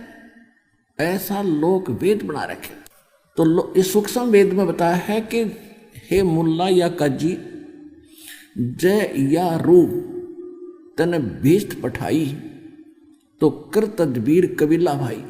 ओए होए, यदि आपके इस फार्मूले से इस बकरे की आत्मा को यदि स्वर्ग मिल जाता, भीष्ट मिलती है, तो भाई अपने परिवार के सदस्य ने भेज कर दिखा दे, इस तरह से कलमा पढ़ कर नाड़ काट के गर्दन काट दे, जब जानो तेरे फार्मूला सही है।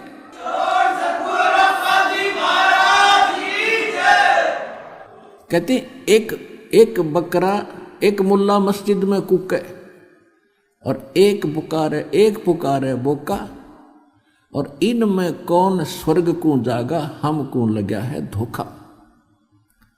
क्या कहते हैं कि एक तो मुल्ला मस्जिद में चढ़ के पुकार रहा है, हे अल्लाह अकबर, इस बकरे की रूह को भीष्ट में स्थान देना, औरों को सुना सुना के, जैसे अल्लाह उसके बाप का नौकर है और उसी के आदेश से सब कुछ कर रहा है। हद होगी भाई।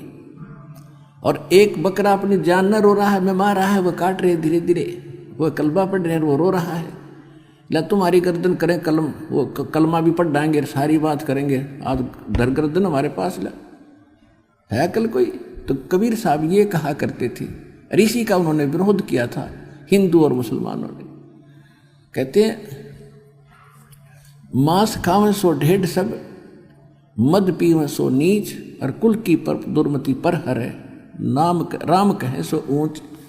जो नर गोसत खात है प्रत्यक्ष राक्षस जान, और या में संशय है नीचे हिंदू खाओ चाहे मुसलमान। अब कबीर साहब ये कहा करते थे कि एक मुल्ला मस्जिद में कुक अल्लाहु अकबर बकरे की रूह को, इस आत्मा को बिश्त में सुठान देना, और एक वो अपनी जान को बुकरा पुकार रहा है, रो रहा है, मिमा रहा है। तो जिस तरह आप रो रहे हो उसी तरह पुकार रहे हो, बकरा भी रो रहा है। तो हमने तो इनमें कौन स्वर्ग में जाएगा, हमको लग गया धोखा कि हमने तो ये सब ये तुम्हारी दोगली बातें हैं, ये तरीका परमात्मा पाने का नहीं है। किसी भी जीव की हिंसा किसी प्रकार कर दो उसकी तो जान गई। और यदि इतना आसान भिष्ट पाना है तो सबसे पहला काम आप अपने परिवार से सब शुरू करोगे। अब एक छोटी सी बात है, जैसे किसी कोई मंत्री को कोई प्लाट अलॉट करने का और बढ़िया जगह थोड़े पैसों में और घड़ी कीमत का प्लाट मिलता हो तो वो दूसरों का नंबर ना दे, पहले अपने रिश्तेदारों को, अपने घर के सदस्यों को और मित्र प्यारों को उनको अलॉट करे। बकरों का नंबर कौन आने दे? अरे ये स्वर्ग ऐसा स्थान जिसको बहुत अच्छा मानते हो, अरवानों को बकरे ने भेज दिया, हम तो यही ठीक है और भक्ति करो भिष्ट पाने के लिए। तो तुम्हारी कथनी और करनी में दिन रात का अंतर है। तो इस प्रकार हमने ये मांस आहार करना नहीं चाहिए, ये पाप महापाप।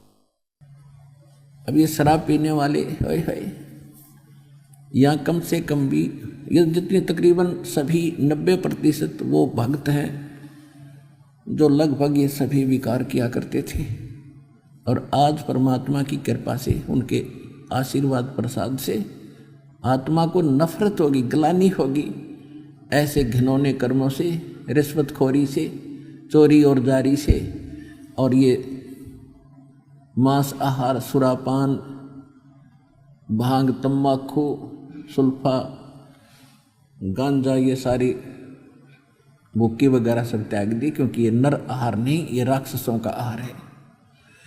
एक शराब पीकर उसके बच्चे बता रहे थे, छोटे छोटे बच्चे रो रहे सत्संग में। जब दास गांव गांव में घर घर में सत्संग करने जाता था, ज़्यादा समय भक्तों से मिलने का, चर्चा करने का मिलता था, उनके दुख जानने का अधिक समय मिलता था। वैसे तो परमात्मा अंतर्यामी है, आप जो भी मनोकामना लेकर आए हो उससे छुपी नहीं। यदि आप मर्यादा से रहोगे और सच्ची सब लगन से भक्ति करोगे, कहते हैं चीटी पायल बाजे पैर साहिब सुनता है सब डर। आप वैसे भी आकर के लाइन में खड़े होगे और जो तमन्ना आपकी है मालिक से छुपी नहीं, अंतर्यामी सारी जानते हैं। फिर भी हम जैसे एक दूसरे से कहते हैं तो आत्मा थोड़ी सी शांत होती है। तो वो कहने लगे जी, उनके बच्चे रोने लगे दोनों, एक लड़का था एक लड़की, एक 8 साल का, एक 10-1 वर्ष का, 2 लड़कियां थी, एक लड़का 2 लड़की थी। मैं बोला बेटा क्यों रो रही हो?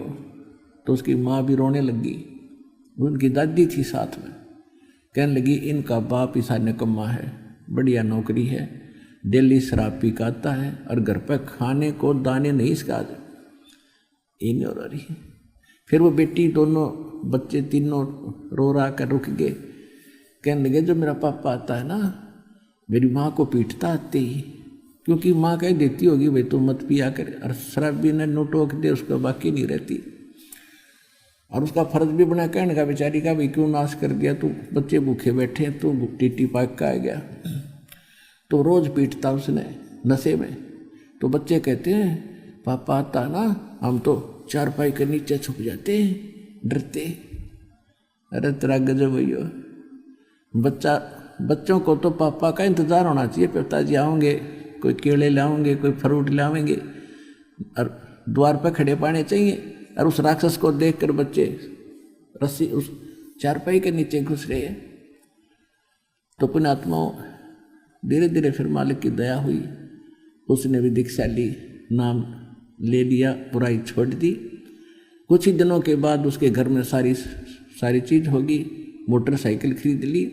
अब बच्चे कहाँ तो उससे डरा करते थे, कहाँ इंतजार करते पिताजी कुछ फल लेकर आ रहा होगा।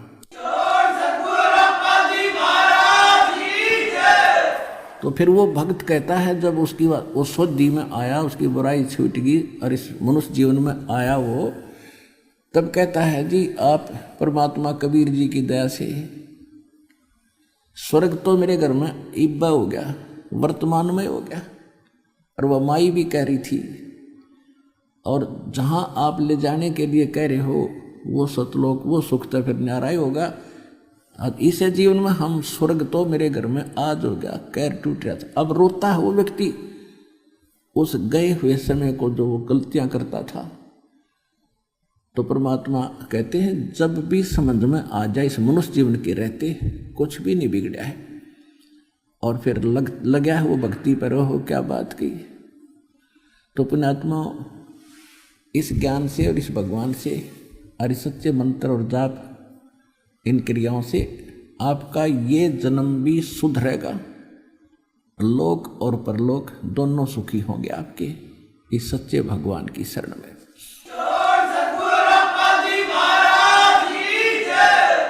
तो ये ऐसा क्यों हो गया कि समाज में बुराई घनी फैल गई और बच्चे देखा देखी बुराई ग्रहण करते हैं, देखा देखी अच्छाई ग्रहण करते हैं। आप फिल्मों में देखते हो हीरो इतनी लंबी सिगरेट लाकर नोक लगाकर फुर फुर करेगा, तो बच्चे उन्हीं को देखते ये एक्टिंग फिर वो करते। तो इस मीडिया ने, फिल्मों ने सबसे ज़्यादा नाश किया हमारी इस जो है कल्चर का।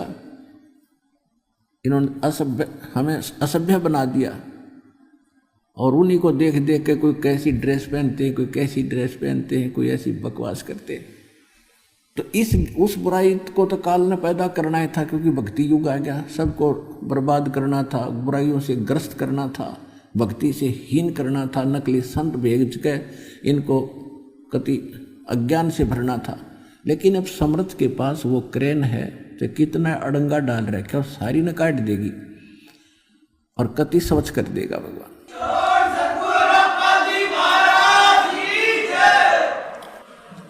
अपन आत्माओं जैसे प्रसंग चल रहा है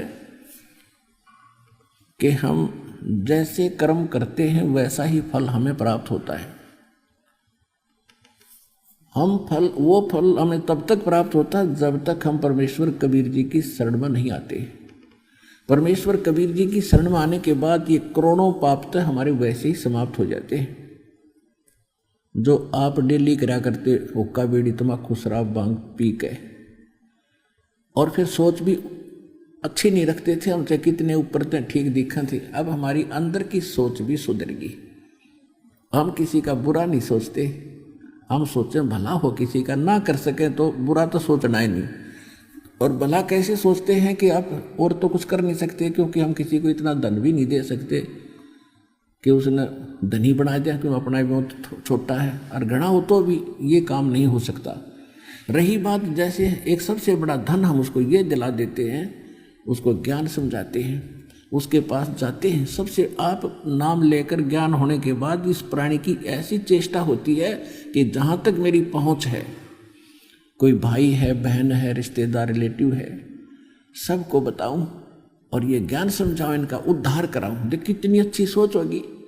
आप चर्चा करते हो किसी के पास जाकर, वो आपसे नाराज भी होता, फिर भी कोशिश करते हो कि समझाऊं, ये बालक है, इसको ज्ञान नहीं है, मैं भी ऐसा ही था, और पर हर में एक बार ऐसा ही सबके साथ होता है। तो फिर आप उस कितनी अच्छी सोच आपकी, इतना अनमोल काम कर रहे हो, उसका जीवन नाश होने से बचा रहे हो। और पहले ये सोच थी कि इसका नाश क्यों कर हो, यूँ तो घना पैसे वाला हो गया, इस तरह की गंदी सोच या काल की थी।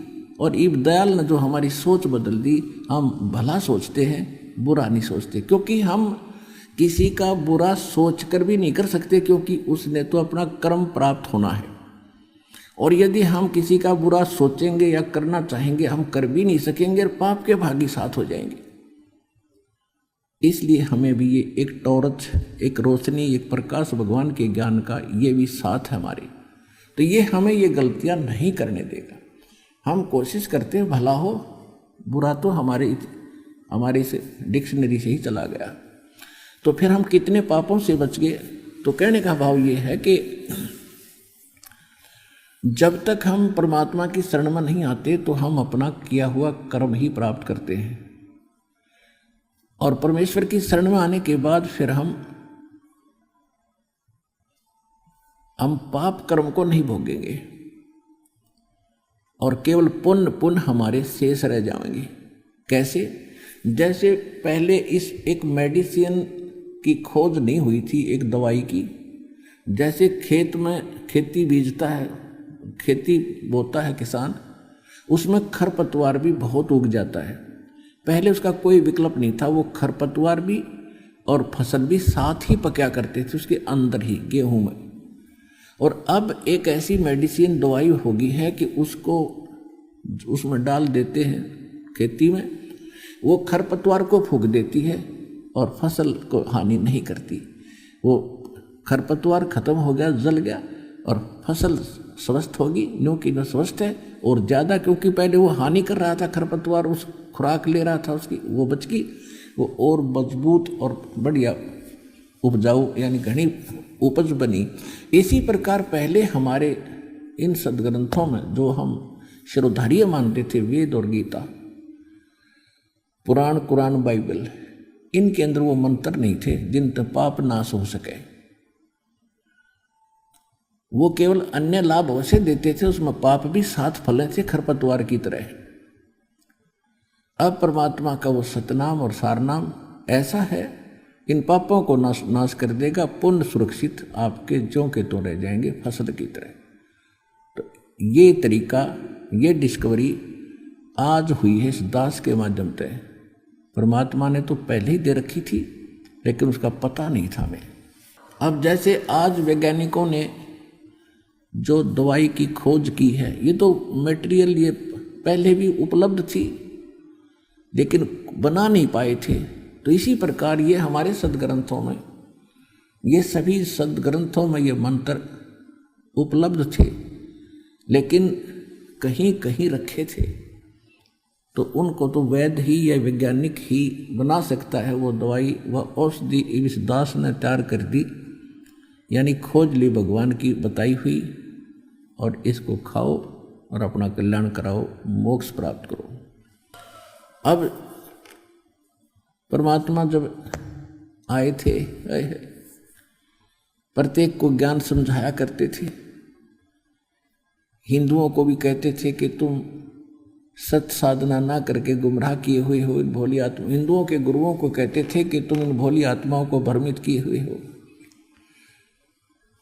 आप जिन भगवानों की भक्ति करते हो उनसे आपका मोक्ष नहीं हो सकता, आपके पाप भी नाश नहीं हो सकते। एक समय एक ब्राह्मण परिवार कर टूट रहा, उसके घर पे 2 लड़के 2 लड़की, चारों मेंटली डिस्टर्ब, और उसकी पत्नी के ऊपर ये भूत प्रेत का बाधा। और परमात्मा यानी कबीर परमेश्वर जी रामानंद जी के पास जाते थे, क्योंकि परमात्मा जी ने स्वामी रामानंद जी जो एक ब्राह्मण थे, बड़े विद्वान माने जाते थे वेदों और गीता के पुराणों के, उनको ज्ञान से परास्त करके सच्चा ज्ञान उनके हृदय में भरने की चेष्टा किया करते थे, जाते थे, समझाते थे। तो उस समय, एक समय की बात है, रामानंद जी के पास वो ब्राह्मण आया जिसका परिवार घना दुखी था। कबीर परमात्मा वहाँ बैठे थे और उस ब्राह्मण ने बताया कि हे गुरुवर, हे स्वामी रामानंद जी, आपने जो भी क्रियाएं मुझे बताई हैं मैंने सारी कर ली। कोई जंतर मंत्र बताए थे या कोई और भजन करने को बताया था, कोई दान पुण्य कहा था, मैंने सारा कर दिया, लेकिन मुझे कोई राहत मिली नहीं महाराज जी। और मैं आपसे पहले और भी बहुत से संतों के पास गया था, तो उनसे भी मुझे कोई राहत मिली नहीं। तो रामानंद जी ने कहा कि देखो बच्चा, कुछ ऐसे कर्म होते हैं, पाप होते हैं जो भोगने ही पड़ते हैं उनको, वो आपके प्रारब्ध में लिखे हुए हैं। प्रारब्ध में, प्रारब्ध क्या होता है कि जैसे आपके पूर्व जन्म के पुण्य और पाप इकट्ठे हैं, संग्रहित हैं। जिनके पुण्य थोड़े हैं और पाप घने हैं तो पुण्यों का भी रेशो ले लिया, जैसे 40% ले लिए पुण्य और 60% पाप ले लिए, और उन दोनों को रेशो बना दी, या उन पुण्यों में से 20-20% ले लिया, तो उनका बना करके एक प्रारब्ध यानी जीवन बना दिया कि इसमें इतने दुख पाओगा, इतने सुख प्राप्त होंगे, ये तो होंगे ही होंगे।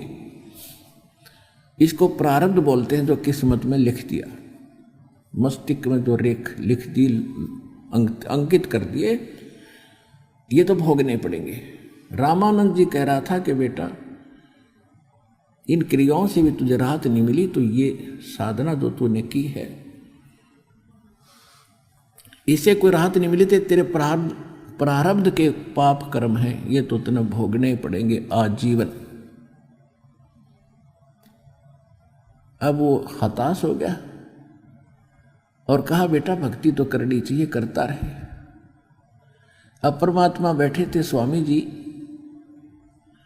आप वेदों को सत्य मानते हैं? रामानंद जी को कह रहे थे। स्वामी रामानंद जी कहने लगे, हो वेद तो 1 नंबर के सदग्रंथ हैं, इनको कौन असत्य मान सकता है?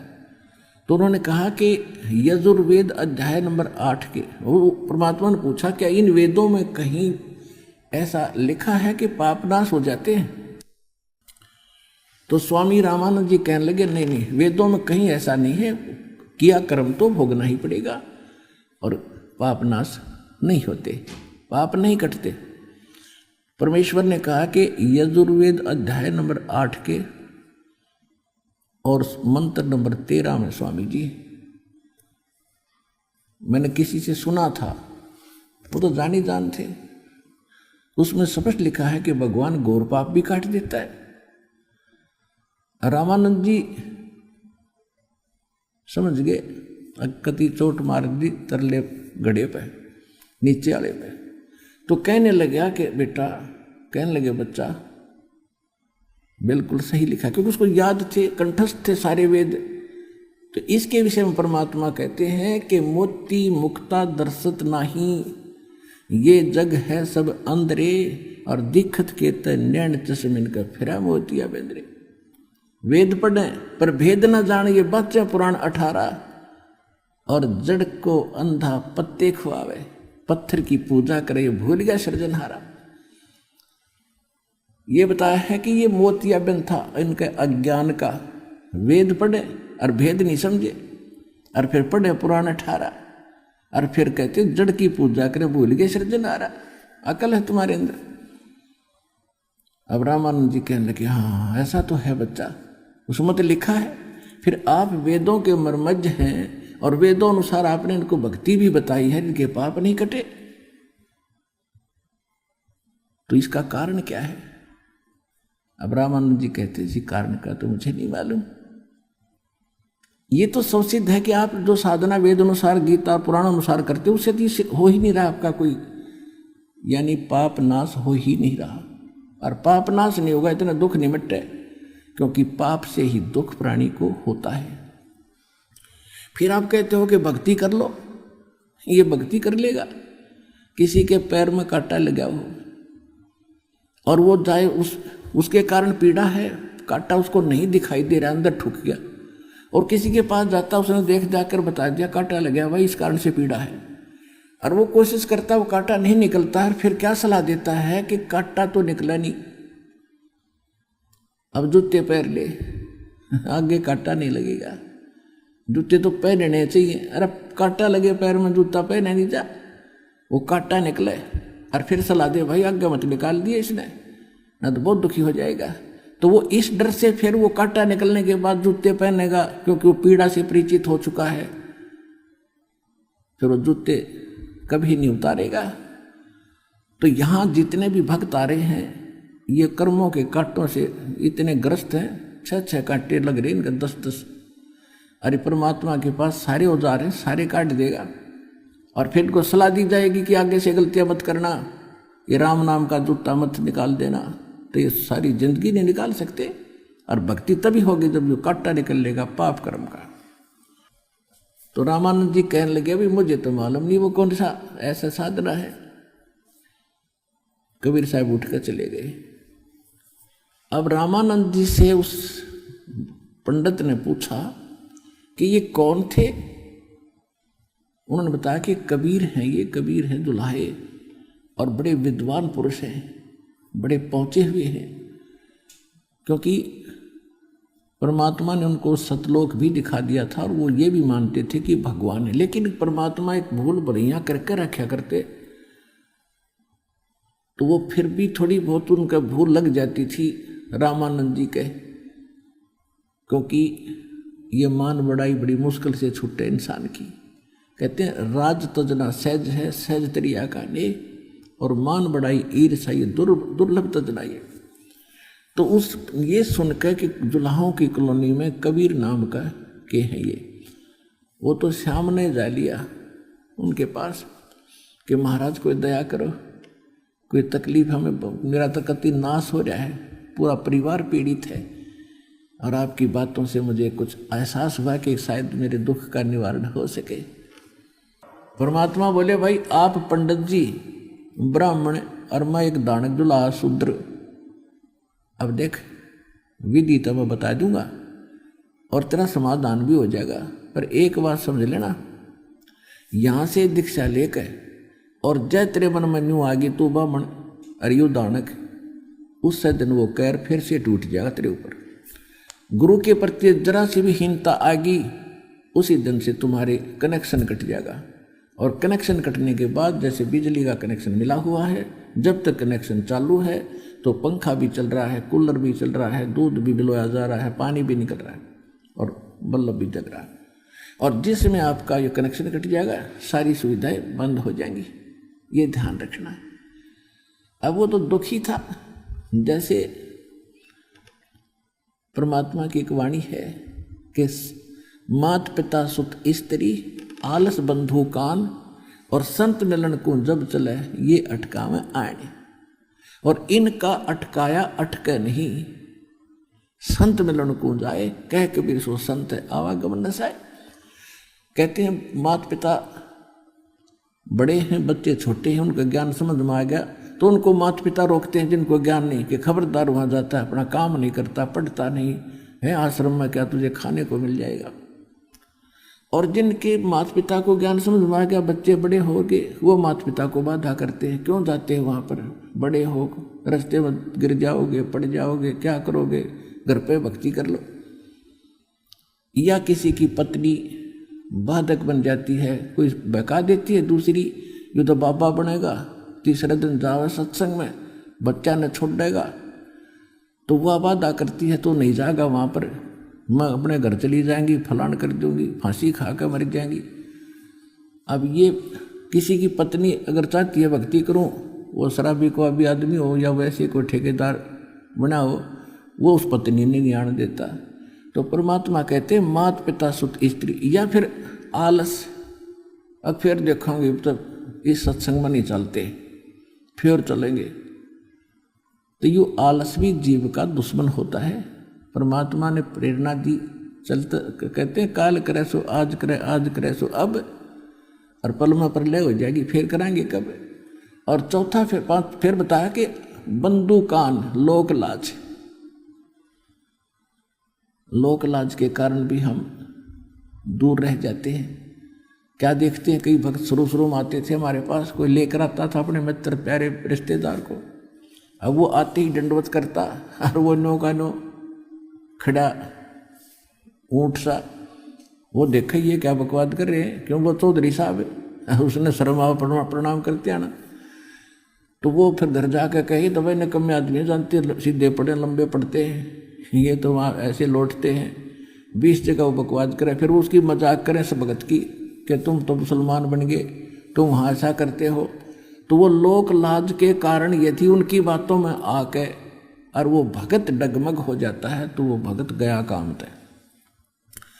तो परमात्मा कहते हैं इस लोक लाज से भी जो नहीं हिचकता और अपने उद्देश्य को नहीं छोड़ता, उसके विषय में कहते हैं कुल करनी के कारण, कुल की करनी उनकी मर्यादाओं का निर्वाह करते करते और उसकी लोक लाज में हंसा गया बिगो, यानी भक्ति छोड़ गया तो उसका तो नाश हो गया। बिगो माने नाश हो गया, डूब गया, भक्तिहीन हो गया।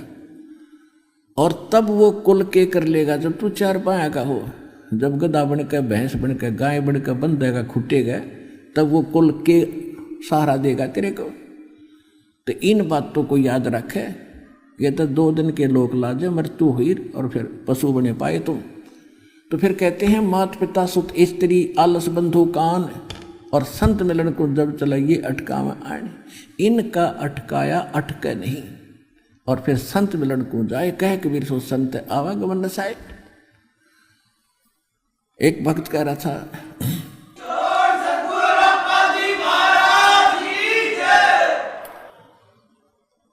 बहुत प्रकार के भक्तों के साथ ये संघर्ष से गुजरना पड़ता। कई बहनें भी ऐसी होती हैं, उनका पति कहता है कि तू आश्रम में गई और मैं मरूंगा गोली खा के। बता कोई बात हुई मूर्ख की, भाई तुझे क्या बाधा है, क्या दिक्कत लगती है इसके वहां जाने में? कम से कम आप साथ आओ, नाम बेशक ना लो, आप साथ आओ और देखो यहाँ के वातावरण को। अच्छा लगे तो आगे आप भी आओ और उनको भी आने दो। नहीं, उस बेटी को बच्ची को रोक के पाप का भागी बनता है व्यक्ति, उसके बाधक बन के। इसी प्रकार कोई बहन है, वो भी आट अड़ा देती है कि भगत बताते हैं मेरी धर्मपत्नी भगतमती बहुत बाधा करती है, कहती है सत्संग में जाएगा तो बच्चों को लेकर मैं अपने मायके चली जाऊंगी, बड़ी छुप छुप के आता हूँ, दया करो। तो ये इस तरह की बाधाएं काल ने पैदा कर रखी है कि भक्ति ना करे और कितने धक्के खा ले और कुछ भी अच्छा बुरा करे, कोई नहीं कहेगा क्यों कर रहा है। तो उसके लिए कहते हैं लोक लाज मर्याद जगत की, और कहते हैं तरण जो तोड़ बगावे, जब कोई राम भगत गत पावे। लोक लाज ना कीजिए निर्भय हो रही है, और ये मन संतों दीजिए तो गोविंद पाइए। कहते हैं अब जैसे मीराबाई को भी यही इन्हीं बाधाओं का सामना करना पड़ा था, लेकिन तोड़गी सब जंजीरों को।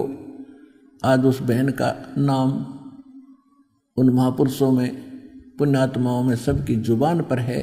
और यदि वो लोक लाज में आके और मर्यादाहीन और भक्तिहीन हो जाती तो कोई ना याद करता कि कितनी बहन मरे।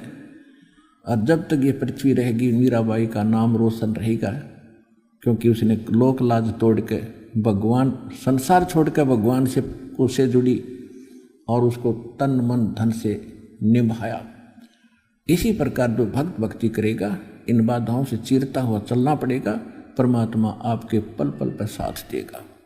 एक भक्त कह रहा था कि मेरी पत्नी ने ऐसे बाधा की, मैं उससे छुप कर नाम लेने के लिए आ गया। उसको पता नहीं के भूतनी बड़ी, उसने फोन कराया, कहाँ हो? मैंने कहा मैं ऐसे ऐसे किसी काम वस्ता रहा। नहीं, तू नाम लेने गया है, मैं अपने घर जा रही हूँ।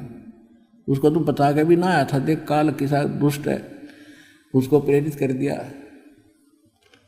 तू कह रहा था मैं आधे रास्ते आ लिया था कि तो जाओगी तो जा, देखी जाएगी। तो कल न और कोई आंट ला के जाएगी, यूँ काम तक करूँ, पहले नाम ले गया, वो अपने चली गई घर पे। आ गई, परमात्मा ने दया करी, सद्बुद्धि आ गई। फिर उस बहन ने भी नाम ले लिया कुछ दिन के बाद। तो ये काल के दूत भी आपस में, क्योंकि ये प्रेत आत्माएं जो भ्रमित हैं, ये भी सबके घरों में बैठी हैं। उनको पता है कि यो नाम या भक्ति यहाँ आई, हर थारी यहाँ से छुट्टी, तुम भागोगे यहाँ से। तो वो कराते आदि बकवाते। और परमात्मा क्या कहते हैं, देवी देव ठाडे बहे हमको ठोर बताओ। परमात्मा कबीर जी का नाम लेने के बाद ये सभी देवी देवता भूत पितर उस घर को छोड़ जाते हैं, क्योंकि उनकी पूजा वहाँ नहीं होती। तब परमात्मा के पास, कबीर जी के पास आए, कहा कि आपकी भक्ति जो करते हैं उन्होंने हमारी सब साधनाएं त्याग दी, अब हमें जगह बताओ, हम कहाँ जाएं। तो कबीर साहब कहते हैं जो मुझको पूजा नहीं उनको लूटो खाओ, जो मेरी भक्ति नहीं करते तुम्हारे लिए छोड़ रखे, उन पर प्रभाव पिंड जाओ। देवी देव ठाडे भये, आके खड़े हो गए मेरे पास। कबीर साहब कहते हमको ठोर बताओ। कबीर साहब कहते हैं जो हमको पूजे नहीं उनको लूटो खाओ। एक परिवार कह रहा था जी हम नाम ले गए, हम प्रेत बाधा से घने पीड़ित थे, घने दुखी हो रहे थे, कति जुल्म था, हमारे कैर टूट रहा था। अब वो नाम लेने के बाद वो सारे हमारे थे, वो हमारे दादे परदादे कोई मर रहा था, भाई भतीजे, वो सारा ग्रुप वहीं रहा करता। तो फिर वो निकल गए वहाँ से, वो दूसरे परिवारों में, वो तो सारे सपट्टे करा करते, उन्हें भी दुखी रखे थे, हम भी दुखी थे, वो भी इलाज कराते थे, हम भी कहीं से इलाज करा रहे थे, कुछ नहीं हुआ था। फिर वो हमसे निकल गए सारे और उनमें चले गए दूसरे परिवार वालों में, क्योंकि तो साज ले पितर थे सबके, कोई दादा था, कोई परदादा था, कोई चाचा ताऊ था। उनको ज़्यादा दिक्कत होने लगी तो गए फिर किसी के पास, इन झाड़ पूछ वालों के पास। उन्होंने कहा, वो बूटा बोला कि उनने तो अपना प्रबंध करवा लिया और वहाँ हम नहीं जा सकते। तो उस होते हैं झाड़ फूक करने वाले, वो कहने लगे उन्होंने कोई जंतर मंत्र कर दिया और तुम्हारे ऊपर छुड़वा दिए। वो इतनी बुद्धि उनके अंदर। और वो दूसरे सारे हमारे साथ भगत कह रहे थे, हमारे साथ लड़ने लगे, ये तुमने जंतर मंत्र करवा दिया, सारे भूत हमारे छुड़वा दिए। तो हमने कहा, उनको समझा ही रखा था, बेटा कोई ऐसे होता ऐसा बताना चाहिए, हम किसी के भूत नहीं छुड़वाते। हमारे यहाँ जैसे किसी कमरे में ऑल आउट लगा दी, ऑल आउट लगने के बाद मच्छर नहीं रहते, वो भाग जाते। तो उन भक्तों ने तो ऑल आउट ला ली भगवान के नाम की भक्ति की, वो सारे मच्छर फिर पड़ोसी आएंगे जाएंगे, भाई कीते जाओ, फिर वो उन मच्छरों का क्या ठेका। अब उनको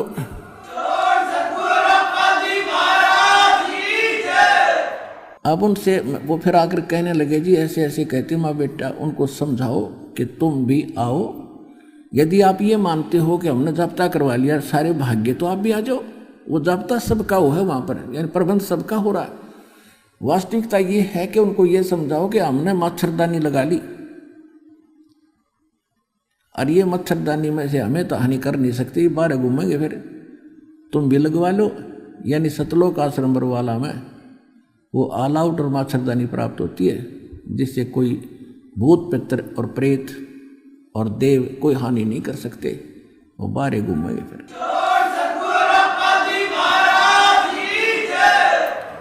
तो प्रसंग चल रहा है कि वो एक ब्राह्मण बैठा था, उसको परमात्मा कह रहे थे कि आप ब्राह्मण और मैं एक दानक शूद्र, यदि आपने दीक्षा लेने के बाद आपके किसी के कहने से भी मन में न्यू आ गई अक में या तो बेइज्जती होगी, तो उसी दिन तेरा नाम खंड और भक्ति खत्म हो जाएगी तेरी, फिर वो दुख जो के तुम बने रहेंगे। अब वो दुखी था, दुखी आदमी ने कौन, लोग लाज तो बहुत दूर की बातें हैं, कहने लगे महाराज घना तंग हो लिया मैं, और कुछ भी कहो समाज में आपकी प्रत्येक आज्ञा का पालन करूंगा और आप मेरे भगवान, मैं आपका बालक है। तो परमात्मा ने कहा ठीक है भाई, ये नाम ले, और सारे परिवार ने दीक्षा दिला। अब जल्दी से विश्वास नहीं होता, वो पहले खुद नाम लेकर गया, उसको ऐसा लगा जैसे टनों वजन उसके सिर से हटा दिया हो। फिर पहले वो लिया दोनों लड़कों को, पागल हो रहे, पागल ने ऐसे करे बैठे, नो देख सारे दिन उनके उनने में लटपट रहे, परमात्मा के पास ले आया उठा के। परमात्मा ने दया करी, धीरे धीरे उनको कुछ वो भक्ति करने लगे और वो ठीक हो गए दोनों बच्चे। फिर बेटियों को लाया, वो भी स्वस्थ होगी, उसकी पत्नी भी साथ आई, यानी पूरे परिवार को दीक्षा दे दी परमात्मा ने। ऐसा स्वस्थ हो गए, ना जाने कितने उनके ऊपर कर्ज हो गया था, कुछ ही दिनों में दाता की दया से वो कर्ज मुक्त भी हो गए, घर भी स्वस्थ हो गया। पहले प्रत्येक रिश्तेदार भी उनसे दुखी थे कि ये आदमी आ गया और कुछ 150 रुपये मांगन आया होगा। तो उसके बाद जब उसकी वो स्थिति बदली तो सब दांतों तले उंगली दबा रहे थे। यानी पाप कर्म परमात्मा ने काट दिए, पापों से दुख था, कष्ट था।